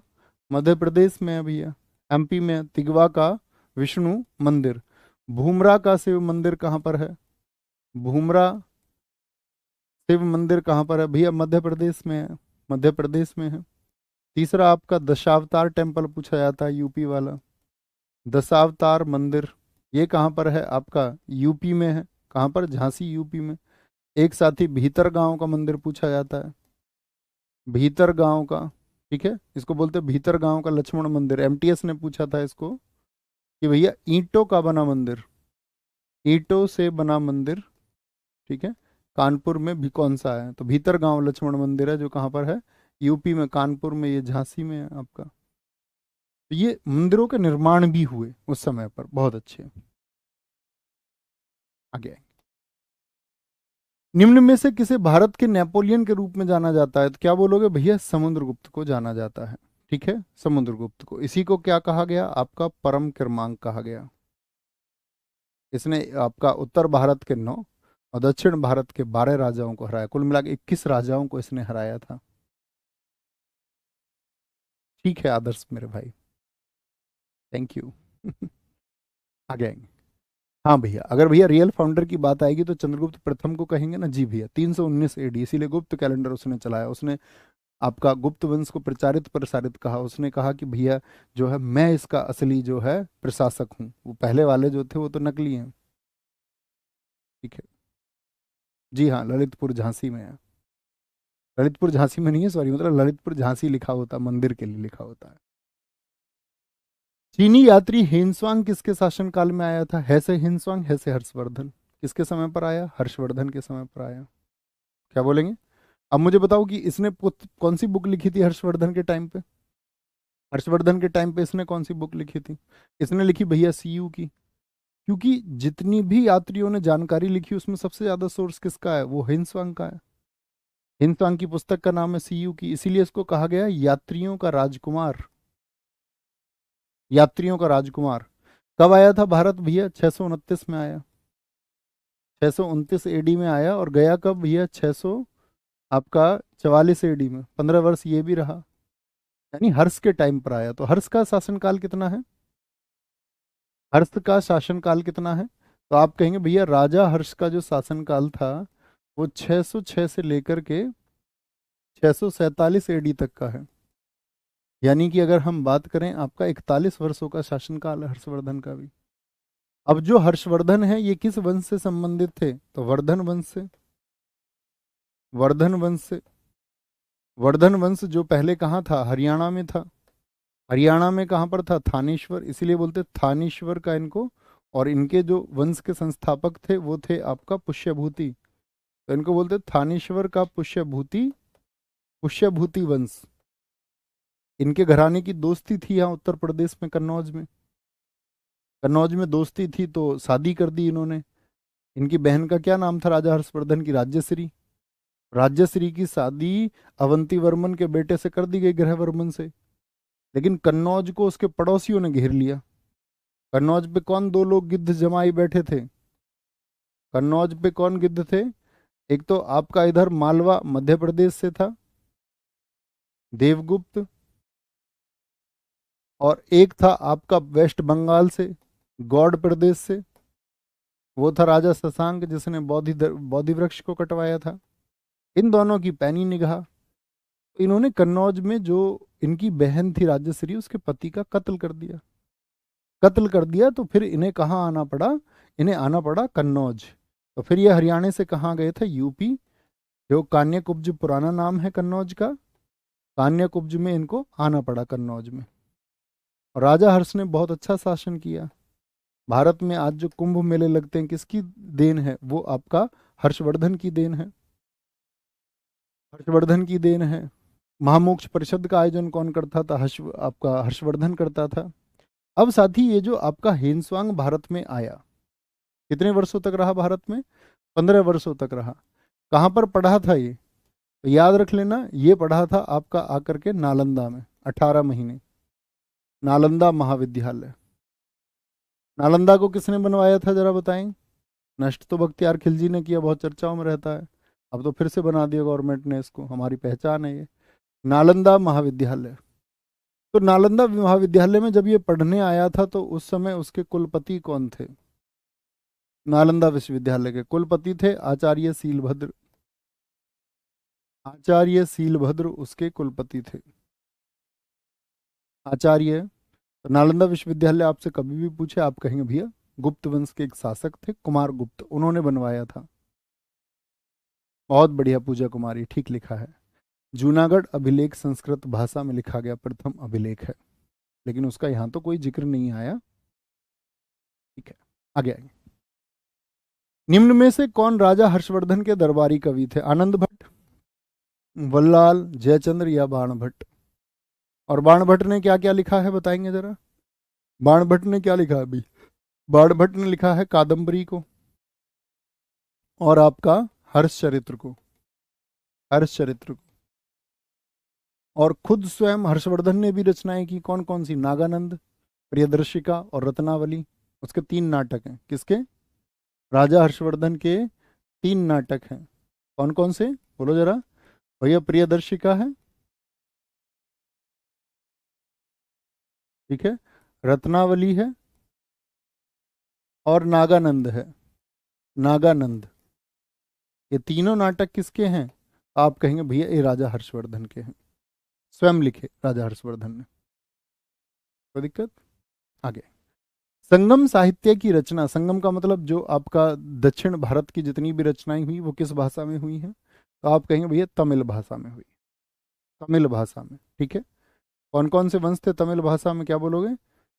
चेर, चोल, पांड्य। इसके लिए 3 आपका मीटिंग भी हुई थी, आपको पता होगा। किसके लिए? संगम साहित्य के लिए। और इनके जो ग्रंथ हैं, जैसे तोलक है, किस भाषा में लिखा गया है भैया? आपका तोलक को तमिल भाषा में लिखा गया है। शिल्पाधिकारम, शिल्पाधिकारम को किस में लिखा गया है? शिल्पाधिकारम को जो कि इलिंगो अदिगल ने लिखा है, इलिंगो अदिगल ने लिखा है। कहानी याद है शिल्पाधिकारम? एक एक शब्द लिखो। अगर मैं आपसे कहूं शिल्पाधिकारम कहानी के लिए एक शब्द लिखो तो क्या शब्द लिखोगे? याद है ना, व्यापारी कोवलन की कहानी। और फिर नेक्स्ट पार्ट में आती है कोवलन और उसकी बेटी की कहानी। नेक्स्ट पार्ट लिखा गया इसी का, बहुत चर्चित है वहां पर, मणिमेखले। मणिमेखले ये किसकी बेटी थी? कोवलन व्यापारी और उसकी प्रेमिका की बेटी थी। इसको सतनार ने लिखा है। ये कौन है? ये दोनों इसके लेखक हैं, लेखक हैं कोवलन। और कोवलन की पत्नी कौन थी? कन्नगी थी, जिसकी पायल को वो लेके गया था। याद है, कहानी सुनाई गई थी, बोलेंगे। और मणिमेखले में फिर उसकी जो बेटी उसकी प्रेमिका से पैदा हुई उसकी कहानी है। चोल शिलालेखों में उल्लिखित गुरुकुल के अनुरक्षण हेतु जो चोल राजा थे वो क्या देते थे आपका? किसके? गुरुकुल के लिए। गुरुकुल मतलब जहाँ बच्चों की शिक्षा होती थी, उसको सालाभाग कहा जाता था। पल्लीचंदगम, ये साथी आपका जैन जो भूमि दी जाती थी जैन संस्थानों को, जैन संस्थानों को जो भूमि दी जाती थी उसको बोलते थे आपका पल्लीचदम। गैर ब्राह्मण को जो दी जाती थी आपका, गैर ब्राह्मण को यानी जो ब्राह्मण ना हो उसको जो दान दिया जाता था उसको बोलते थे वेन्ना वगई। और ब्रह्मदेह होता था आपका किसको? जो ब्राह्मणों को भूमि दान दी जाती थी, ब्राह्मणों को जो भूमि दान दी जाती थी, ब्राह्मणों को। होयसल साम्राज्य की राजधानी कौन सी थी? होयसल साम्राज्य, देवगिरी, द्वार समुद्रम, मैसूर या फिर कल्याणी? क्या बोलेंगे? द्वार समुद्रम थी भैया, होयसल वंश की। संस्थापक कौन था होयसल वंश का? विष्णुवर्धन, विष्णुवर्धन था जी। अब कुछ वंश लगातार पूछे जाते हैं, राजधानी पूछी जाती है। जैसे मैं पूछूं आपसे सुंग वंश के, सुंग वंश का संस्थापक कौन है? तो आप बोलेंगे पुष्यमित्र सुंग है, पुष्यमित्र सुंग है। राजधानी क्या थी? कैपिटल थी इसकी विदिशा, विदिशा। ठीक है, सुंग वंश की। जैसे कण्व वंश का आपका संस्थापक कौन था भैया? आपका कण्व वंश का था वसुदेव, वसुदेव। कैपिटल क्या थी इसकी कण्व वंश की? आपका पाटलिपुत्र थी। विदिशा भी रही काफी समय तक, पाटलिपुत्र विदिशा। ठीक है, जैसे आपका मैं पूछूं सातवाहन वंश का संस्थापक कौन था? सोचिए। आप बोलेंगे सिमुक था भैया, सिमुक। राजधानी क्या रही? प्रतिष्ठान या पैठन कहा जाता है, प्रतिष्ठान या पैठन रही। ठीक है, पर भारत में जो विदेशी शासक आए उनके भी क्रम पूछे जाते हैं। आपका पहलवों का जो संस्थापक है वो कौन था? अब इनकी निश्चित राजधानी तो थी नहीं, भारत से आए, बाहर से आए थे, मिथ्रेडेट्स। जानते हैं ना सबसे पहले कौन आए? इंडो ग्रीक आए, यानी आपका हिंद यूनानी आए। फिर आपका कौन आए? फिर शक आए। फिर आपका पहलव आए, शक पहलव। फिर कौन आए? आपका कुषाण आए, कुषाण आए। तो पहलवों का जो संस्थापक है वो कौन था? वो मिथ्रेडेट्स था। जैसे कुषाण वंश का संस्थापक कौन है? कुजुल था। राजधानी इसकी भी पक्की नहीं थी, वो तो राजधानी तो किसने पक्का की थी? कनिष्क ने। उसने बनाई थी मथुरा में, पुरुषपुर में। एक आपका नॉर्थ कैपिटल और एक साउथ कैपिटल, है ना। तो ये राजाओं के जो संस्थापक हैं ये पूछे जाते हैं। जैसे दक्षिण में पूछ लेगा आपसे, जितने भी दक्षिण में वंश हुए आपका। जैसे मैं आपसे पूछूं चालुक्य वंश का संस्थापक कौन है, तो आप कहेंगे पुलकेशिन है। ठीक है। या मैं आपसे पूछ लूं पल्लव वंश का संस्थापक कौन है? पहलव नहीं, पल्लव। बताओ कितने लोग बताएंगे? तो आप कहेंगे भैया वर्मन जुड़े हुए थे, कांची के वर्मन जितने भी, कांचीपुरम के। पाल राजवंश का पहला राजा कौन था? पाल। आपको पता होना चाहिए, साथ ही जब राजा हर्षवर्धन का शासन खत्म हो गया तो कोई बचा ही नहीं फिर। उत्तर भारत में तो अराजकता फैल गई राजा हर्षवर्धन के बाद में। तो बंगाल में इतनी लूटपाट हुई कि कश्मीर के राजा भी आके बंगाल लूटपाट कर लेते थे। तो वहां की जनता ने एक राजा बनाया खुद कि भाई हम एक ये व्यक्ति ठीक है, इसको हम अपना राजा चुनते हैं, गोपाल। ये व्यक्ति हमारे साथ न्याय करेगा, गोपाल को चुन लिया। और गोपाल ने राजधानी बनाई, पालवंश बिहार से संबंधित है, राजधानी बनाई मुंगेर, मुंगेर। गोपाल के बाद में जो सेकंड शासक बना वो बना आपका धर्मपाल। इसने ही आपका साथी नालंदा विद्यालय का जीर्णोद्धार कराया था। ठीक है। निम्न में से किसकी रचना कालिदास द्वारा की गई है? प्राचीन रचनाएं किस भाषा में हुई हैं? संस्कृत भाषा में। कुमार संभवम को लिखा है? जी भैया। मालती माधव को? नहीं। मालती माधव तो भवभूति की रचना है, भवभूति। कृतार्जुनीयम किसकी रचना है? ये भैया भारवी की रचना है। ये यहां से कट होगी, ऑप्शन ए ही ठीक है। कुमार संभवम और कौन कौन सी हैं साथी आप बताएं? भैया मेघदूत रचना को लिखा है, मेघदूत। बड़ी कहानियां सुनाई है मैंने इसके लिए आपको इतिहास में। मेघदूत में क्या हुआ था, क्या लिखा है इन्होंने? अभिज्ञान शाकुंतलम, अभिज्ञान शाकुंतलम, विक्रमोर वर्षियम। लेकिन मेरा एक ख्वाब अधूरा रह गया। मैंने जब इसके लिए अनाउंसमेंट किया था आपसे, विक्रमोर वर्षियम, रघुवंशम। देखो एसएससी भी कितनी चालू हो गई है। एसएससी पहले जितनी बार भी कैलेंडर देती थी, तो जैसे एसएससी देती थी अगस्त सितंबर, तो इसका मतलब होता था सितंबर में एग्जाम कराएगी। जैसे होता था आपका मार्च अप्रैल, तो लास्ट वाले मंथ में। इस बार पहले वाले में कराया, और वो भी फर्स्ट वीक में ही। हम तो पहले इसको 1 सितंबर से शुरू कर रहे थे कि भाई आपका अक्टूबर, सितंबर अक्टूबर दे रखा था, मैंने कहा अक्टूबर में होगा। आपको याद होगा मैंने आपसे ये भी कहा था कि भाई हमको तो बड़ी क्लासेस करनी पड़ेंगी, नंबर ऑफ क्वेश्चंस भी मैंने ज़्यादा बताए थे। अब एकदम से जो है उन्होंने एग्जाम डेट दे दी, बच्चों को मतलब चौक भौक कर दिया कि अभी तुम्हारे पास समय नहीं है, भागो। तो ये था कि भाई बड़े विस्तार से पढ़ेंगे इनको। मैंने आपसे शुरुआत में बोला 3 साढ़े 3 घंटे, 3.5 4 घंटे क्लासेस हम करेंगे। अब और ज़्यादा मज़ा आता, लेकिन अच्छा और भी अच्छा रिवीजन फिर हो पाता। कोई नहीं, जैसे समय मिला तो सबको ही मिला, ऐसा नहीं कि भाई आपको ही इतना मिला है, सबके लिए उतना ही मिला है। मुद्रा राक्षस नाटक किसने लिखा था? सोमदेव ने, विशाखा दत्त ने, कालिदास ने, या फिर आपका बोधायन ने? तो मुद्रा राक्षस को लिखा है विशाखा दत्त ने, विशाखा दत्त ने। मुझे बताओ, सोमदेव ने लिखा है संस्कृत में कथा सरित सागर को। संस्कृत में ही लिखी जाती थी पहले तो भाषाएं, कथा सरित सागर। राजतरंगिणी को किसने लिखा है ये बताइए? राजतरंगिणी को क्या बोलेंगे भैया? कलहण ने लिखा है, कलहण ने। नाट्य शास्त्र को किसने लिखा है? नाट्य शास्त्र पुस्तक लिखी गई, किसने लिखी? भरत मुनि ने, भरत मुनि।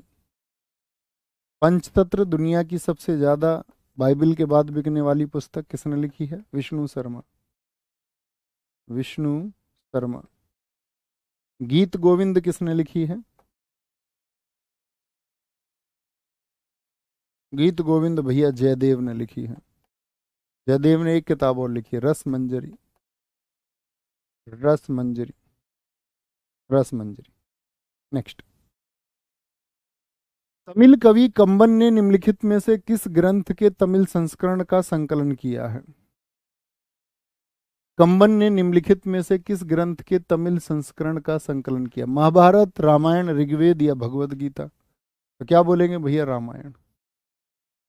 रामायण। ठीक है, इसीलिए इसको बोलते कंबन रामायण, कंबन रामायण। मुझे बताओ, रामायण को अंग्रेजी में किसने लिखा है? अंग्रेजी में। अंग्रेजी में आप बोलेंगे भैया ये लिखा है R.T.H. ग्रिफिथ ने। और महाभारत को अंग्रेजी में किसने लिखा? भाई महाभारत का ही तो पार्ट है भगवत गीता जी। जी भैया, भगवत गीता जी को किसने इंग्लिश में लिखा होगा? K.M. गांगुली,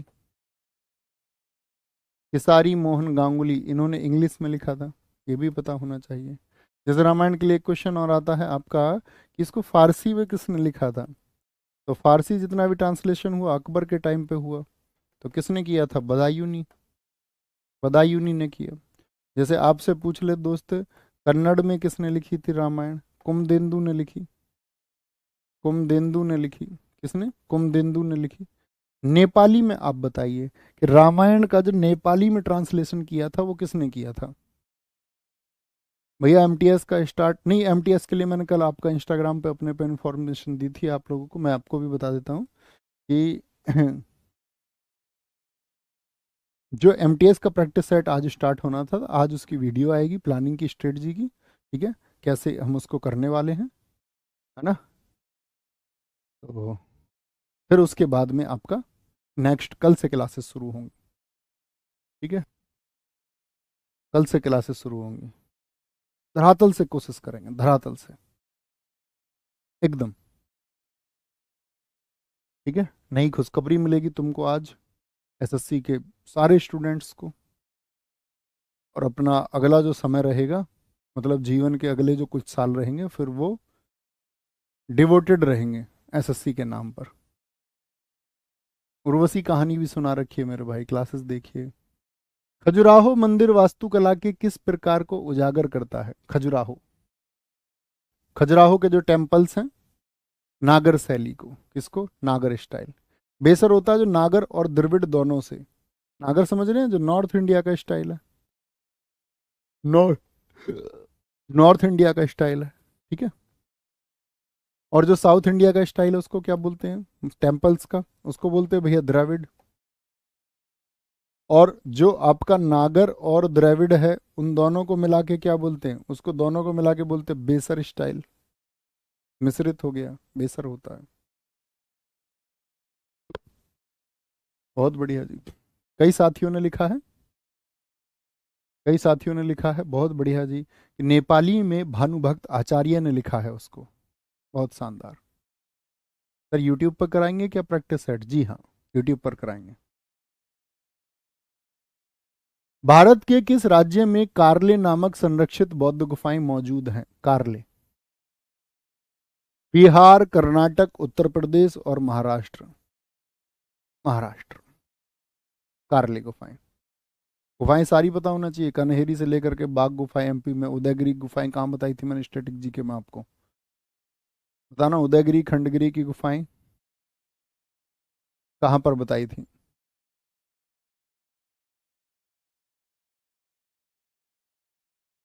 बिल्कुल।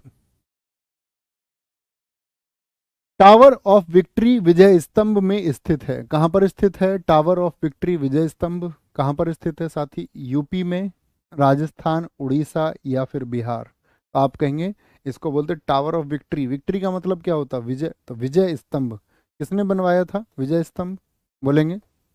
विजय स्तंभ क्या बोलेंगे? ये आपका राणा कुंभा ने बनवाया, चित्तौड़गढ़ में राणा कुंभा जी ने बनवाया था। जो राजस्थान पुलिस है ना, उसका प्रतीक है ये। राजस्थान पुलिस का प्रतीक है। ओके, अरे बता तो दिया यार तुम्हें, तुम सब चीज जिन साथियों का एमटीएस है, देखो तो आपका अब सीजीएल है तो आपका तो कोई मतलब नहीं उस प्रैक्टिस सेशन से। अब तो आप लोग बस अपना बैठ जाइए आराम से। तो छोटी मोटी चीज़ें पढ़नी है, रिवाइज करनी है, उनको कर लीजिए, क्योंकि अंतिम समय रिवीजन का समय होता है, सीखने का समय नहीं होता है। सीखना उससे पहले पड़ता है। जो एमटीएस है उसमें समय है, तो एमटीएस के लिए 3 बजे से कराएंगे यूट्यूब पर। ठीक है, कहाँ कराएंगे वो आज बता देंगे, उसके लिए आज क्लास आ जाएगी। और जो नहीं जानना चाहते तो नया चैनल बन जाएगा, एक नए चैनल पे होंगी। ठीक है? नीचे दिए गए शासकों का सही कालानुक्रम क्या है? तैमूर, क्योंकि वो तभी बताएंगे ठीक है, सीक्रेट रहने दो। तैमूर, महमूद गजनवी, चंगेज खान और मोहम्मद गोरी। सबसे पहले कौन आया? मोहम्मद गोरी आया क्या, या चंगेज खान आया? देखो, चंगेज खान का जो भारत में आक्रमण हुआ वो इल्तुतमिश के समय हुआ, आपका 1221 के समय पर हुआ, 1221। मोहम्मद गोरी की अगर बात करें, ये भारत में आया आपका 1173, 75 मुल्तान, फिर 78 पाटन गुजरात होते हुए। महमूद गजनवी की बात करें, 998 से लेकर के 1030 तक भारत में रहा। और तैमूर आता है भारत में कब? आपका 1398 में, 1398 में। तो सबसे पहले कौन आया? महमूद गजनवी आया। 2431 बन जाएगा, 2431 बन जाएगा। ठीक है। अच्छा मुझे बताओ, भारत में सबसे पहले जो अरब आक्रमणकारी आया वो कौन था? अरब आक्रमणकारी, अरब आक्रमण भारत पर सबसे पहले हुआ भैया 711। पहले तो 711 में वो अबेदुल्ला और बदेल ने किया, लेकिन वो असफल रहा। अरब आक्रमण हुआ 712 एडी में सफल। और जो ये सफल आक्रमण हुआ इसको बोलते हैं अरब आक्रमण। मोहम्मद बिन कासिम, मोहम्मद बिन कासिम, मोहम्मद बिन कासिम ने किया 712 एडी में। ठीक है, एक सफल था ये। ऐसे ही मुझे बताओ, जो साथी गजनवी के आक्रमण हुए, गजनवी के आक्रमण कितने हुए भारत पे भैया? 17 बार हुए। इसमें सबसे इंपॉर्टेंट कौन सा है? 1025 का 16वां आक्रमण, क्योंकि उससे सबसे ज्यादा क्वेश्चन पूछा जाता है। वो कहाँ पर हुआ था? सोमनाथ पर हुआ था। पूछ ले, सबसे पहला जो तुर्क आक्रमणकारी था, तुर्क आक्रमण भारत पे हुआ 986 में, वो सुबुक्तगीन ने किया था। अब यहाँ पर इंपॉर्टेंट क्वेश्चन ये भी बनते, गजनवी के समय के जो इतिहासकार हैं, जैसे फिरदौसी ने कौन सी पुस्तक लिखी है? शाहनामा। मैं आपसे पूछूं तहकीक हिंद को किसने लिखा है? आप बोलेंगे अलबरूनी ने। मैं बोलूँ तालीक उल यामिनी किसने लिखी है? आप कहेंगे भैया उतबी ने लिखी है। तो उस समय की वो महत्वपूर्ण पुस्तकें भी हैं। दास वंश की स्थापना किसने की? जी के टीएसएल जानते हो? जी के तो सरल। पहला वंश जो है साथी वो गुलाम डायनेस्टी थी। गुलाम डायनेस्टी यानी कि 1206 से लेकर के 1290। फिर आपका खिलजी वंश आया। खिलजी वंश आया आपका 1290 से 1320। तुगलक वंश आया आपका 1320 से लेकर के आपका साथी 1414। फिर आपका सैयद वंश आया। सैयद वंश था 1414 से लेकर 1451। फिर आपका लोदी आए। लोदी कब से कब तक थे? आपका 1451 से 1526। ये दिल्ली सल्तनत है। कितने वंश हुए? 5 हुए। गुलाम वंश का जो पहला शासक है वो ऐबक था। खिलजी वंश का कौन था पहला? जलालुद्दीन, जलालू भाई। तुगलक वंश का कौन था आपका? क्या बोलोगे? गयासुद्दीन तुगलक, जीएसटी बोलते, गयासुद्दीन तुगलक। सैयद वंश का कौन था आपका? खिज्र खां था, खिज्र खां। और लोधी वंश का कौन था आपका साथी? बोलेंगे लोधी वंश का तो वो बहलोल लोधी था। 1451 से 1489 रहा था ये, 38 वर्ष। दिल्ली सल्तनत में सबसे ज्यादा कोई राजा गद्दी पर बैठा तो वो ये है, 38 ईयर्स के लिए। इससे ज्यादा कोई दिल्ली सल्तनत में राज ही नहीं कर पाया। हम मुगलों के टाइम पे हुए, ये मुगलों के टाइम पे हुए आपका। दास वंश की स्थापना किसने की थी? तो दास वंश की स्थापना आपका क्या बोलेंगे? ऐबक ने की थी। क्या बोलेंगे भैया? ऐबक ने की थी। कोई दिक्कत, कोई परेशानी? और ऐबक से पहले कौन था साथी? गोरी का गुलाम था। गोरी के भारत पर जो आक्रमण है वो आपको पता होने चाहिए। 1175 गोरी ने कहां पर आक्रमण किया था? मुल्तान पर, कामयाब हो गया। 1178 गोली ने आक्रमण किया पाटन पे। पाटन कहां पर? गुजरात में। गुजरात में कौन था आपका? भीम सेकंड, आपका, जिसको मूलराज द्वितीय के नाम कहते हैं। इनकी माँ, ये तो छोटे बच्चे थे, इनकी माँ थी नायिका देवी। मैंने आपको इतिहास पढ़ाते समय बताया था कि भैया ऐसी तलवार चलाई नायिका देवी ने कि बच्चे पैदा करने लायक नहीं रहा गौरी। हकीकत की कहानी है। और फिर आता है आपका 1191 AD। 1191 में कौन सा युद्ध हुआ था? आप बोलेंगे भैया तराइन हुआ था, तराइन। किसके बीच में हुआ था? गोरी और पृथ्वीराज चौहान जी के मध्य हुआ। पृथ्वीराज चौहान जी, जिनको राय पिथौरा पृथ्वीराज तृतीय हम बोलते हैं, पृथ्वीराज चौहान जी इसमें क्या हुए थे? विजयी हुए थे। तराइन का ये पहला युद्ध था, तराइन फर्स्ट। फिर हुआ आपका 1192 में, फिर तराइन सेकंड हुआ। इसमें क्या हुआ आपका? पृथ्वीराज चौहान जी की हार हुई, पृथ्वीराज हारे। पृथ्वीराज के खिलाफ विश्वासघात करने वाले उनके मौसी के लड़के के फिर खिलाफ ये युद्ध लड़ा 1194, चंदावर का युद्ध। कन्नौज के राजा कौन था आपका? जयचंद के खिलाफ, जयचंद वर्सेस गौरी। पृथ्वीराज चौहान की मौसी के लड़के थे ये, पृथ्वीराज चौहान जी की मौसी के लड़के। कौन? आपका जयचंद। जयचंद की ही बेटी थी संयुक्ता, जिनसे प्रेम हो गया था किनको? पृथ्वीराज चौहान को। ठीक है, बहुत बढ़िया, दिल पे इस कमाल। अभी आएगा क्वेश्चन।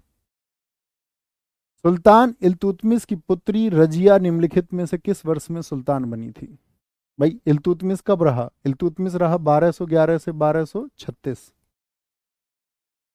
इससे पहले जो दिल्ली सल्तनत का शासक है ऐबक, वो कब से कब तक रहा? 1206 से 1210। 1206 से 1210 रहा ये, है ना। अब 1206 से 1210 ये रहा, तो 1210 में कैसे? पोलो खेलते समय घोड़े से गिर के क्या हो गई थी? इसकी मौत हो गई थी। क्या हो गई? इसकी मौत हो गई। इल्तुतमिश, इल्तुतमिश को याद रखना, इक्ता प्रथा के लिए जमीन का टुकड़ा दिया इसने अपने सैनिकों को, इक्ता। इक्ता को किसने खत्म किया था, जरा बताएं। तुर्क चहलगानी 40 सरदारों का किसने बनवाया? तुर्क चहलगानी। भारत में मकबरा जो शैली है उसको किसने शुरू किया? टॉम्ब किसने बनवाई सबसे पहले? सुल्तानगढ़ी का टॉम्ब, सुल्तानगढ़ी का मकबरा किसने बनवाया था दिल्ली में? इल्तुतमिश ने बनवाया। फिर इसकी बेटी आई। इसकी बेटी कब से गद्दी पर बैठी? 1236 से 1240। और ये प्रथम महिला शासिका बनी। इसको किला मुबारक में किसने कैद कर लिया था? भाई सारे के सारे ये जो 40 लोग थे खिलाफ हो गए थे इसके, और जगह जगह विद्रोह हुए। तो पंजाब में, कहाँ पर? पंजाब में किला मुबारक कहाँ पर? पंजाब के भटिंडा में।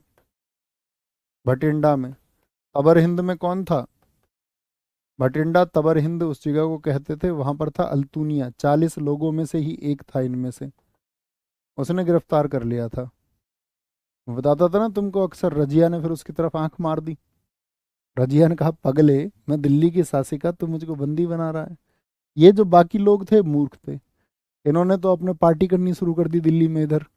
इन्होंने बोला रजिया उधर कैद हो गई है, और जिसने कैद किया उसको पार्टी में नहीं बुलाया मूर्खों ने। इनको लगा दिल्ली अपनी है। उसने बोला देख तुझे बुलाया उन्होंने दावत में, पागल। ना तो तुझे दावत में बुला रहे हैं, मैं तुझे दावत दे रही हूँ दिल्ली की गद्दी पे बैठने की। दोनों बैठेंगे चल के आगे चक्कर में रजिया के। तो रजिया तो गुंडों में फंसी थी, लेकिन फिर रजिया ने उसको फंसा लिया, और ऐसा फंसाया कि उसको दिल्ली लाके लड़ा देती है। बेचारे को भागना पड़ा, रास्ते में मारा गया वो, है ना। ये छोटे प्रश्न है। भैया इल्तुतमिश ने कुतुब मीनार को पूरा किया था, जी हाँ, ऐबक ने उसको शुरू किया बख्तिकार काकी की याद में। इल्तुतमिश ने क्या किया उसको? भाई ऐबक ने उसका निर्माण कार्य आगे बढ़ाया, इल्तुतमिश ने उसको पूरा किया। लेकिन उसकी 5वीं मंजिल एफएसटी फिरोज शाह तुगलक,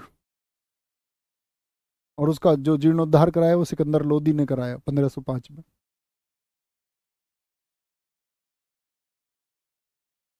सल्तनत शासक गियासुद्दीन बलबन ने किस अवधि के दौरान दिल्ली पर कब्जा करके यहाँ शासन किया था? एक दास व्यक्ति था। 1266, कई बार 1265 भी होता है, याद रख लेना, दोनों ही वर्ष इसके माने जाते हैं। बलबन, खतरनाक बलबन की कहानियां किससे मैंने तुम्हें सुनाई, याद है? क्या बोलोगे भैया? बलबन, छोटा सा बलबन, इसको बोलते बहाउद्दीन। बहाउद्दीन। उलूग खां की उपाधि नसरुद्दीन खान ने इसको दी थी, उलूग खां। बलबन के लिए कौन कौन सी प्रथाएं हैं बताएं जरा। बलबन ने क्या कर दिया था अपने सैनिकों को? सबसे पहले अलाउद्दीन खिलजी से पहले भी कुछ हद तक जो नगद वेतन बलबन ने देना शुरू किया था पहले सबसे। अरे सच में आंख, मैं था उस टाइम पे, सच में आंख मारी थी। ये सच नहीं है, ये तो मतलब ऐसा हुआ होगा। बहाउद्दीन। बहाउद्दीन क्या बोलोगे भैया? इसकी एक तो सिजदा, कि भाई आके मेरे सामने झुकोगे, मेरे पैरों को चूमोगे। पाबूस, ये प्रथा इसने चलाई।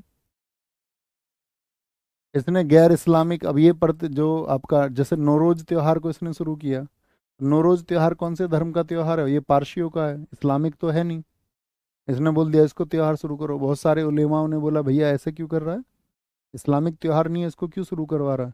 तो इसने बोला नहीं, मेरा आदेश है। तो यानी कि फारसी पद्धति में काम करने लग गया ये। तो इसीलिए कहा जाता है गैर इस्लामिक सिस्टम से किसने दरबार को सजाया था? जो इस्लामी तरीकों से नहीं चला, गैर इस्लामी रिचुअल्स को, या गैर इस्लामी सिस्टम कहीं तो ज़्यादा अच्छा है, गैर इस्लामी पद्धति की बात करें, किसने दरबार को सजाया था आपका? वो था आपका कौन? बलबन। बलबन के समय बंगाल में विद्रोह किसने किया था? एक ही बार इसको दिल्ली से बाहर जाने पड़ा, बड़ा खौफ था इसके नाम का। तो बंगाल में विद्रोह हुआ इसके टाइम पर 1279 में। किसने किया था? तुगरिल खां ने। याद है? तुगरिल खां की खाल इसने उतरवाई थी और उसमें घुस भरवाया था और पूरे बंगाल में बाजारों में घुमाया था। सब लोगों को इसने तख्ते से कीले ठुकवा के गड़वा दिया था, करीब 2000 लोगों को। बलबन के खिलाफ, बलबन के खिलाफ जो है कोई आवाज नहीं उठाएगा। बहुत शानदार, बहुत खूब। अच्छा तो भैया जब से लड़कियों पर से विश्वास उठा है, चलो उस टॉपिक को छोड़ो, अब वापस आएंगे। एक भाई हमारे कह रहे गुरुजी नहीं, उसने वीडियो कॉल की होगी रजिया को। ठीक है भाई, जो भी किया होगा, आओ वापस इधर। तुम्हें रजिया ना तुम्हें बताने आई ना मुझे बताने आई रजिया। रानी पद्मावती का संबंध किस शहर से है? पुष्कर, जोधपुर, चित्तौड़गढ़, उदयपुर। रानी पद्मावती कहाँ की रानी थी? रानी पद्मावती बताएंगे। रानी पद्मावती का जिक्र आता अलाउद्दीन खिलजी के समय पर, जब अलाउद्दीन खिलजी ने 1303 में चित्तौड़ पर आक्रमण किया। ठीक है, क्या बोलेंगे भैया? चित्तौड़। अब यहाँ पर आपको याद रख लेना, एक इनकी वाइफ थी, राजा रतन सिंह जी की वाइफ थी। तो अलाउद्दीन खिलजी के 8 अभियान सबसे इंपॉर्टेंट है। 8 अभियानों में अलाउद्दीन खिलजी कब से कब तक शासन करता अलाउद्दीन खिलजी? भैया बताओ। 1296 से लेकर के 1316। भाई टोटल खिलजी वंश तो रहा, जलालुद्दीन खिलजी उसका संस्थापक है, वो 1290 से 1320। लेकिन उन 30 में से 20 साल तो अलाउद्दीन खिलजी रह गया। तो अलाउद्दीन खिलजी के आक्रमण है नॉर्थ पे और साउथ पे, ये आठों के आठों इंपॉर्टेंट है। तो नॉर्थ पे उसका आक्रमण पूछा जाता है। सबसे पहले उसने गुजरात पर कब अभियान किया? गुजरात के राजा राजा कर्णदेव थे 1297 में। फिर उसने आपका राजस्थान के रणथंबोर में आक्रमण किया, राजपुताना को मतलब उसने घेरा और प्रयास किए कि इधर मैं अपना शक्ति बढ़ाऊं। फिर उसने चित्तौड़ पे जो आक्रमण किया, यही आक्रमण प्रश्न में पूछा है 1303 में। इसने चित्तौड़ का नाम बदल के क्या कर दिया था? खिजराबाद, अपने बेटे के नाम पर। और रानी पद्मिनी ये राणा रतन सिंह जी की पत्नी है। राणा रतन सिंह जी की दूसरी पत्नी थी, पहली तो उनकी नागमती है पत्नी। ठीक है। चौथा जो आक्रमण किया उसने कब किया?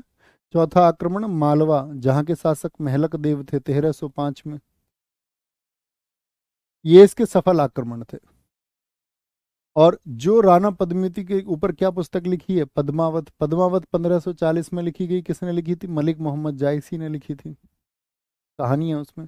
साउथ के आक्रमणों की बात करते हैं, देवगिरी पर कर आक्रमण किया था देवगिरी जहाँ का शासक रामचंद्र देव था 1296, यहीं से मजबूत बना और यहीं से जो पैसा लेके आया उसी ने इसको राजा बनाया अलाउद्दीन खिलजी को। वारंगल, वारंगल में प्रताप रुद्रदेव था जिसने आपका, अगर बात करें हीरा दिया था, कौन सा, कोहिनूर हीरा, वो यहीं से मिला वारंगल से। होयसल, जो द्वार समुद्रम जिसकी राजधानी मैं आपको बता रहा था, होयसल पर आक्रमण जो किया वो 1310 में किया। यहाँ वीर बल्लाल था शासक। पांड्य वंश, जहाँ सुंदर और वीर पांड्य दो भाइयों के बीच का झगड़े का फायदा उठा के ये पहुंच गया था, पांड्य वंश। तो ये अलाउद्दीन खिलजी का 8 अभियान है। बाकी अलाउद्दीन खिलजी के कौन कौन से साथी मुझे बताओ, कार्य कौन कौन से अलाउद्दीन खिलजी के? तो आप बोलेंगे अलाउद्दीन खिलजी के कार्य, क्या बोलोगे? अलाउद्दीन खिलजी जिसको बोलते हैं क्या, सिकंदर ए सानी, या द्वितीय सिकंदर भी कहते हैं। क्या अब ऐसा वक्त आ गया कि सिकंदर ए सानी एक महिला के लिए जंग करेंगे? हाँ, बहुत फैला ली सरहदें, अब बाहें फैलाने का वक्त है। सेकंड सिकंदर, जनता का चरवाहा, युग का विजेता, क्योंकि इसकी इच्छाएं बिल्कुल सिकंदर की तरह थी, मैं दुनिया जीत लूंगा। तो अलाउद्दीन खिलजी जो है साथी आपका, इसने क्या क्या किया था बताएंगे जरा? बाजार को किसने कंट्रोल किया था? इसने अपने समय पे कुछ भी हुआ महंगाई नहीं बढ़ने दी, बाजार नियंत्रित किया। मूल्यों को इसने कंट्रोल किया, मूल्य नियंत्रण बहुत शानदार तरीके से 20 वर्षों तक किया। हुलिया, सैनिकों का इसने हुलिया लिखा, ठीक है। घोड़ों को इसने मार्क किया कि भाई ये युद्ध के लिए हैं, घोड़ा दागना। एकता को इसने क्या कर दिया, खत्म कर दिया, बोला मेरे सैनिकों का काम क्षिप्ता से नहीं चलेगा, किसी के फैमिली में ज़्यादा मेंबर्स हैं तो उनको ज़्यादा पैसे की ज़रूरत है तो मैं कैश में दूंगा, नगद वेतन देना शुरू किया। क्या बोलेंगे? नगद वेतन देना शुरू किया। सर मैंने कंप्लीट नायक सीरीज कर लिया तो क्या मुझे फिर भी, यार इसमें कितनी चीज़ें मैंने कराई हैं, थोड़ी सी चीज़ें कराई हैं। नायक तो बड़ी सीरीज है, इसमें थोड़ी चीज़ें हैं। अंतिम रिवीजन करना है तो ये, नहीं तो नायक तो पहले करा ही चुका था, उसके लिए तो उसी दिन से बोल रहा था मैं।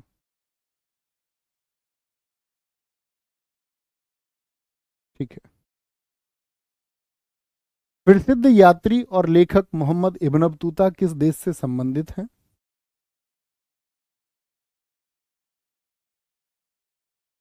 जिन्होंने 14वीं शताब्दी में भारत सहित कई देशों की यात्रा की थी, बताइए एक बार। जैसे यार भाई, आज के बाद हमारी हिस्ट्री की एक क्लास और जो मैंने प्लान की थी कल होगी, और इकोनॉमिक्स होगी 1 और 2, तो यानी कि आज कितनी तारीख होगी? 3, कल 4, 5, 6। हिस्ट्री को मैं 3 क्लास में ले लूँ क्या?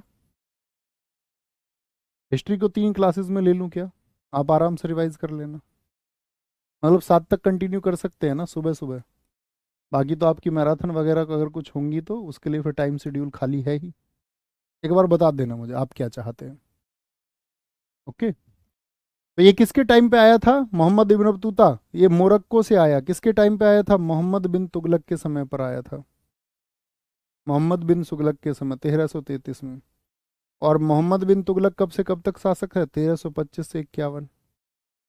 भाई तुगलक वंश का संस्थापक तो गयासुद्दीन तुगलक है, उसके बाद में वो तो रहा 1320 से 25, और 1325 से 1351 वो रहा आपका दोस्त कौन? वो रहा आपका गयासुद्दीन। के बाद में कौन? मोहम्मद बिन तुगलक। अब मोहम्मद बिन तुगलक के आप जानते हैं उसके 4 असफल प्रयोग कौन कौन से हैं, बताएं जरा, सोचो। भैया उसने जो टोकन करेंसी चलाई थी, सांकेतिक मुद्रा, वो विफल रही। उसने जो राजधानी परिवर्तन किया दिल्ली से देवगिरी, वो क्या रहा आपका? विफल रहा। उसने जो खुरासान अभियान किया, जो कराचिल अभियान किया, वो विफल रहा। ठीक है। लेकिन इसने किसानों के लिए दीवार अमीर को ही बनाया, किसानों को इसने एक ऋण दिया, तकावी ऋण दिया, है ना। आगे आएंगे। करण चुपचाप पढ़ेंगे भाई। दिल्ली सल्तनत का सबसे बड़ा विस्तार किसके शासनकाल में देखा गया? ये भी मोहम्मद बिन तुगलक के समय। इसी को बोलते हैं सबसे शिक्षित भी, सबसे पागल भी, मूर्ख भी कहते हैं इसको। भैया मूर्ख क्यों कह देते हैं फिर इसको? आदमी तो ठीक लग रहा है ये। कुछ आदमी ठीक नहीं था, इंटेलिजेंट था, वक्त से आगे का सोचता था कि मैं परिवर्तन लेके आऊंगा। वक्त से आगे का जो सोच ले फिर तो भैया गलत है, तो उसको एक्सेप्ट कहाँ करते हैं लोग? टोकन करेंसी है, जो आज हम करेंसी यूज करते हैं वो टोकन करेंसी है। वो उस टाइम पे सोच रहा था तो सोचो कितना दूरगामी था,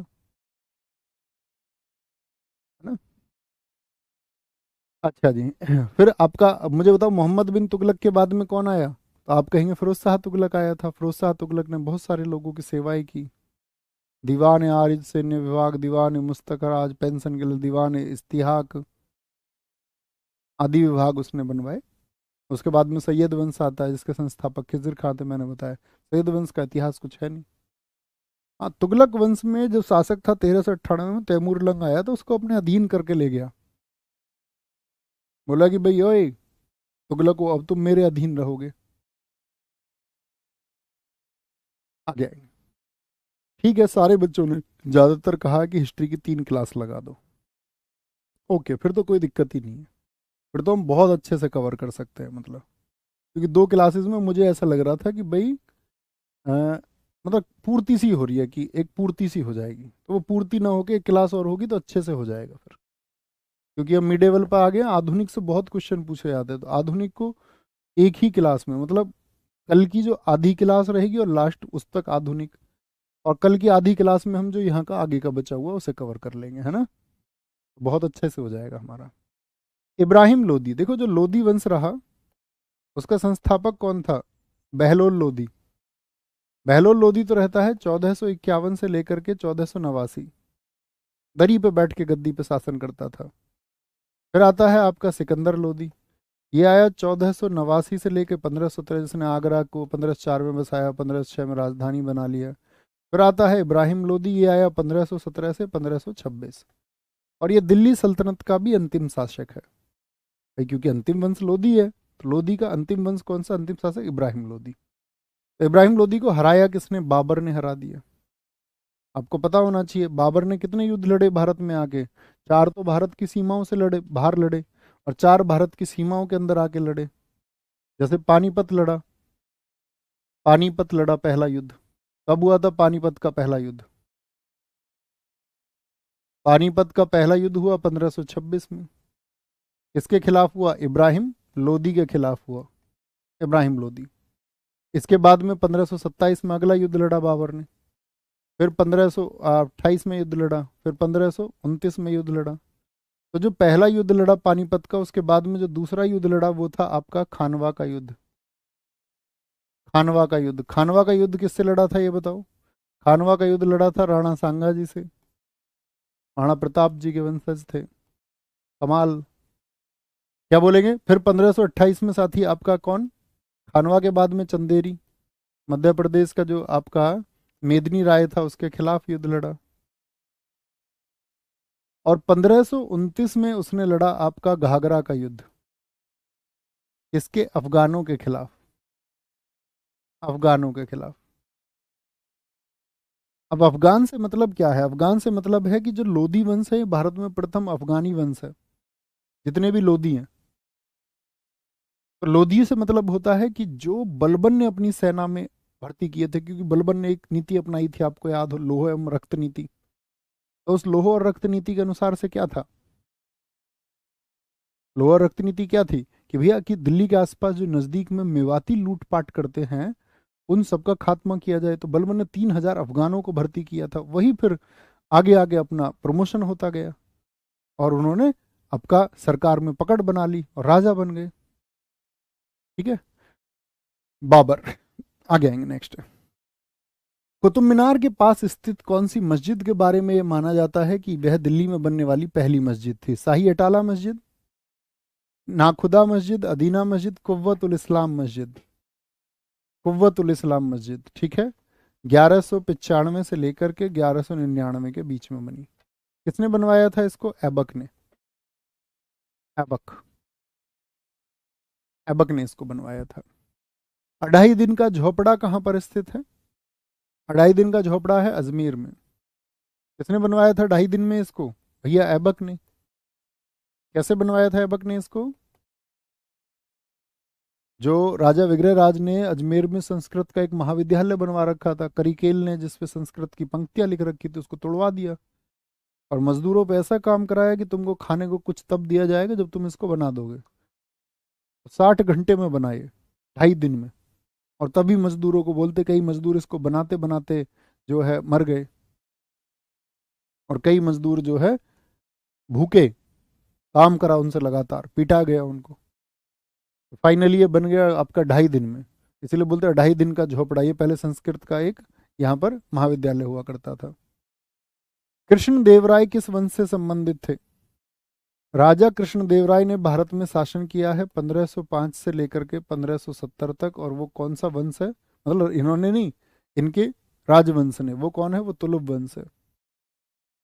जैसे हम दक्षिण की बात करते हैं साथी आपका, मुझे बताओ, जो विजयनगर दक्षिण में बना, ये विजयनगर वंश के अंतर्गत आते हैं सभी। विजयनगर जो बना वो आपका 1336 में बना। किसके टाइम पे बना? मोहम्मद बिन तुगलक के समय, एमबीटी के टाइम पर। किसने स्थापना की थी? भैया हरिहर और बुक्का ने। हरिहर और बुक्का ने उसकी स्थापना की थी, हरिहर और बुक्का ने। अब यहां पर इस विजयनगर के अंतर्गत 4 वंश हुए। पहला था संगम वंश, जिसको किसने? बुक्का ने बनाया। हरिहर और बुक्का में गद्दी पर कौन बैठा था पहले? बुक्का फर्स्ट। संगम के बाद में आया सालुब वंश। सालुब वंश के जो फाउंडर थे वो थे सालुब नरसिंह। सालुब नरसिंह। सालुब के बाद में जो गद्दी पर आए वो तालुब आए। सस्ता बोलते हैं इसको, सस्ता, SSTA। तालुब वंश के संस्थापक हैं वीर नरसिंह। और फिर आए आपके SSTA अरावीडु वंश। अरावीडु वंश के संस्थापक थे आपका त्रुमल। तो कहने का मतलब है कि विजयनगर में ये 4 साम्राज्य हुए थे। और उसी तलुब वंश से संबंधित है कौन? कृष्ण देव राय। कृष्ण देव राय, ठीक है। राजा कृष्ण देव राय क्योंकि उस समय के हैं जब आपका बाबर ने इनके बारे में लिखा भी। कृष्ण देव राय ने नालंदा विश्वविद्यालय बनवाया नहीं, बुद्धू कुमार गुप्त ने बनवाया। गुप्त वंश के दौरान बना नालंदा। दौलत खान ने बाबर को काबुल में सम्राट के विरुद्ध सहायता प्रदान करने में के बदले में अपनी निष्ठा के लिए संदेशवाहक भेजा। दौलत खान लोधी ने बाबर को कौन से खिलाफ, किसके खिलाफ भैया? बाबर ने किसके खिलाफ युद्ध लड़ा था? इब्राहिम लोदी के खिलाफ। इब्राहिम लोदी के ही जो संबंधी थे, जो उसको गद्दी से हटाना चाहते थे, दौलत खान लोदी है ये भी। इसने बाबर के लिए मैसेज भेजा कि भैया बाबर तू आजा, यहाँ स्थिति तेरे लिए बढ़िया है, युद्ध लड़ आके। तो उसने 4 युद्ध लड़े। पूजा कुमारी जी बहुत कमाल। भैया कुतुब मीनार को 1993 में यूनेस्को की विश्व विरासत सूची में शामिल किया गया। Very good. जीते जी, क्या बोल, सॉरी, जीतने के बाद बाबर को गाजी मान लिया गया। किस युद्ध के बाद बाबर ने गाजी की उपाधि धारण की थी? पानीपत के युद्ध के बाद में। भाई पानीपत के युद्ध में तो उसने तुलुगमा नीति का प्रयोग किया, तोप खाने आदि का प्रयोग किया, ठीक है। काबुल के युद्ध में, खानवा के युद्ध, खानवा का युद्ध जो लड़ा गया, इसके बाद इसने गाजी, गाजी का मतलब होता है विधर्मी का कत्ल करने वाला, विधर्मी का जो कत्ल करते, ठीक है। भैया 1199 की जगह 11,999 लिख गया है। तो मेरे दोस्त जब जानते हो तो उसको करेक्ट कर लेना, हो जाता है ऐसा। अभी कर देते हैं भाई साहब। 11,999, हाँ अभी करेक्ट कर दे। तुम भी कर लिया करो, एक दो चीज़ें करेक्ट है ना। बता दोगे तो मैं कर ही दूंगा, कोई दिक्कत ही नहीं है। मैं देखता रहता हूँ आपको क्या कह रहे हैं आप, ठीक है। क्या बोलेंगे आपका? तो यहाँ पर आया कि भैया बाबर को गाजी मान लिया गया। तो गाजी किसके बाद? खानवा के युद्ध के बाद में। अच्छा, बाबर ने अपने बारे में, बाबर ने अपनी आत्मकथा लिखी है। बाबर की आत्मकथा का क्या नाम है? बाबर की आत्मकथा का नाम है तुजुक ए बाबरी। क्या बोलोगे? भैया तुजुक ए बाबरी है। और किस भाषा में लिखी गई है ये? तुर्क भाषा में लिखी गई है, चगताई तुर्क में। तुर्क भाषा में लिखी गई है, चगताई तुर्क में। शेरशाह सूरी का मकबरा कहाँ पर स्थित है? बाबर के बेटे का क्या नाम था जो गद्दी पर बैठा? बाबर के बाद में हुमायूं गद्दी पर आया। भाई बाबर का जो शासनकाल है वो था 1526 से 1530। और हुमायूं का जो शासनकाल है वो है 1530 से लेकर के 1540। भारत से भाग गया फिर ये, शेरशाह सूरी ने ही भगाया। और फिर वापस आता सरहिंद के युद्ध में 1555 में। और 1556 में दीन पनाह पुस्तकालय की सीढ़ियों से गिर के इसकी मौत हो जाती है। तो ये जो हुमायूं है आपका, इस हुमायूं को भारत से क्यों भागना पड़ा? क्योंकि आपका क्या बोलेंगे, शेर शाह सूरी, जिसको द्वितीय अफगान वंश कहते हैं, उसका संस्थापक है ये सूरवंश। सूरवंश दिल्ली में रहा आपका 1540 से लेकर के 1555, जितने टाइम आपका उधर देखिए हुमायूं गायब है। तो शेर शाह सूरी का मकबरा आपका सासाराम में है। दोनों समझ गए आप? तो शेर शाह और हुमायूं के बीच में दो युद्ध हुए जो एग्जाम के लिए बहुत इंपॉर्टेंट है। आप बताइए कौन कौन से? दोनों में शेर शाह की जीत हुई है। पहला तो हुआ चौसा का, चौसा वार। किस किस के बीच में हुआ? 1539 में शेर शाह और हुमायूं के बीच में। दूसरा साथी आपका बिलग्राम का युद्ध, बिलग्राम वॉर आपका 1540 में हुआ, 1540 में हुआ। ठीक है, कोई दिक्कत? शेर शाह सूरी बहुत कमाल आदमी था। आज जो हम आधुनिक वर्तमान स्वरूप का रुपया देखते हैं वो किसने बनवाया? शेर शाह सूरी ने। जीटी रोड, जिसको ग्रैंड ट्रक रोड बोलते हैं, उसको सड़क ए आजम कहा जाता था पहले, किसने बनवाई? इसी ने बनवाई, मतलब पक्की बनवाई। दरअसल में वो था तो पहले से ही, मौर्य साम्राज्य के समय उत्तरापथ का निर्माण हुआ था, लेकिन वो कच्चा था, ऐसे ही झाड़ झुंड वाला रास्ता। उस पर मिट्टी डलवा के उसको ठीक किसने किया? तो वो बन किया आपका, पक्का करवाया किसने? शेर शाह सूरी ने। डाक प्रथा, गुप्तचर प्रणाली, बरीद जैसे लोगों को पोस्ट बना के भारत के इंफॉर्मेशन सिस्टम को मजबूत करने का काम किसने किया? बुजुर्ग व्यक्ति ने अपने जीवन भर संघर्ष किया। 60s की उम्र में तो शासक बना, 63 वर्ष का, कौन? शेर शाह सूरी। फिर काम किया, और इसका ये शासनकाल पूरे वंश का है। खुद तो बेचारा सिर्फ 5 साल में इसने इतने काम कर दिए। नेक नियत से कोई काम करेगा तो जरूर हो जाता है। 1540 से 45, 5 वर्षों में। फिर कालिंजर के राजा के खिलाफ ये हुक्का तोप चला रहा था, उसी पे बैठा था, दीवार पर गोला लग के वापस आ गया। बारूद रखा हुआ था, फट गया, खुद फट गया। निम्नलिखित में से कौन सा विकल्प मुगल शासक उसके शासनकाल के दौरान भारत आने वाले विदेशी यात्रा के आधार पर सही सुमेलित है? क्या शाहजहां के समय पर हॉकिंस आया था? बताएंगे जी। शाहजहां के समय पर क्या हॉकिंस आया था? सही सुमेलित है। आप कहेंगे नहीं भैया, हॉकिंस आया है जहांगीर के टाइम पर, व्यापार की परमिशन लेने के लिए। हॉकिंस कब आया था? इंग्लिश खान जिसको कहा था, 1608 भारत आया, 1609 दिल्ली आया, दरबार में आया। जहांगीर के टाइम पर क्या मनुची आया आपका? भैया मनुची आया शाहजहां और औरंगजेब के टाइम, दोनों के टाइम पर। कहाँ से आया था मनुची, जरा बताइए भैया जी? इटली से आया था। शाहजहां और औरंगजेब दोनों के टाइम पर ये रहा, लेकिन जहांगीर से इसका कोई लेना देना नहीं। औरंगजेब के टाइम पर मनुची आया, जी भैया, एकदम से सही है। थॉमस रो किसके टाइम पर आया था? थॉमस रो, आप कहेंगे थॉमस रो भैया, ये भी आया था आपका किसके टाइम पे?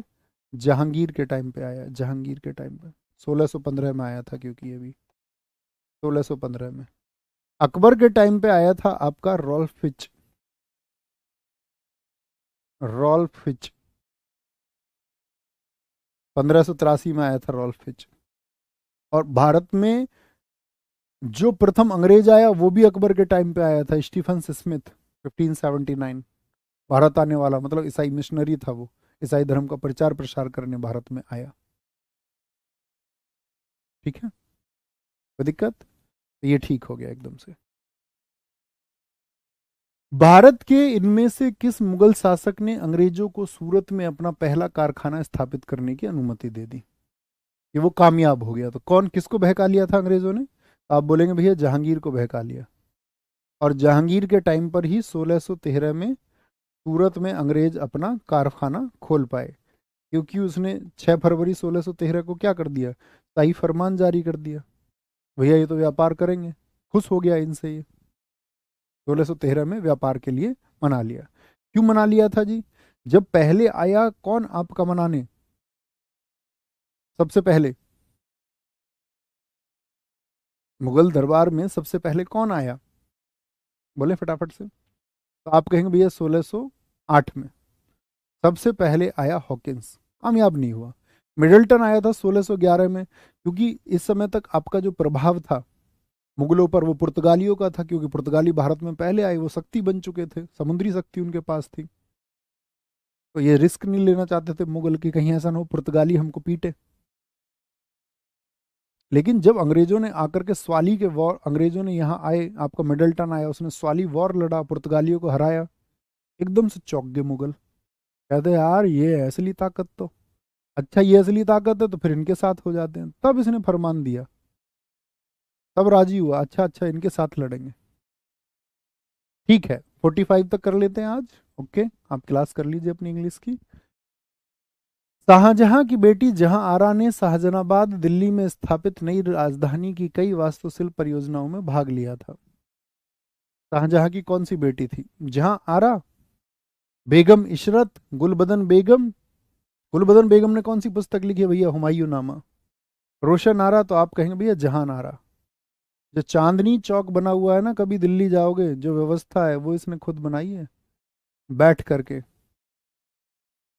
ठीक है, मतलब, और उसके साथ लोग भी बैठे होंगे आर्किटेक्ट, लेकिन इसकी चॉइस थी कि ऐसे होनी चाहिए बाजार।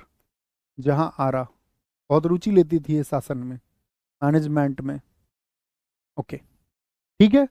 तो यहाँ से आगे का हम कल कंटिन्यू करेंगे, क्योंकि 15 क्वेश्चन और थे हमारे, अब थोड़े और बढ़ा लेंगे उनको, और थोड़े फिर उसके भी बढ़ा लेंगे, आपका मॉडर्न के भी, बहुत अच्छा हो जाएगा।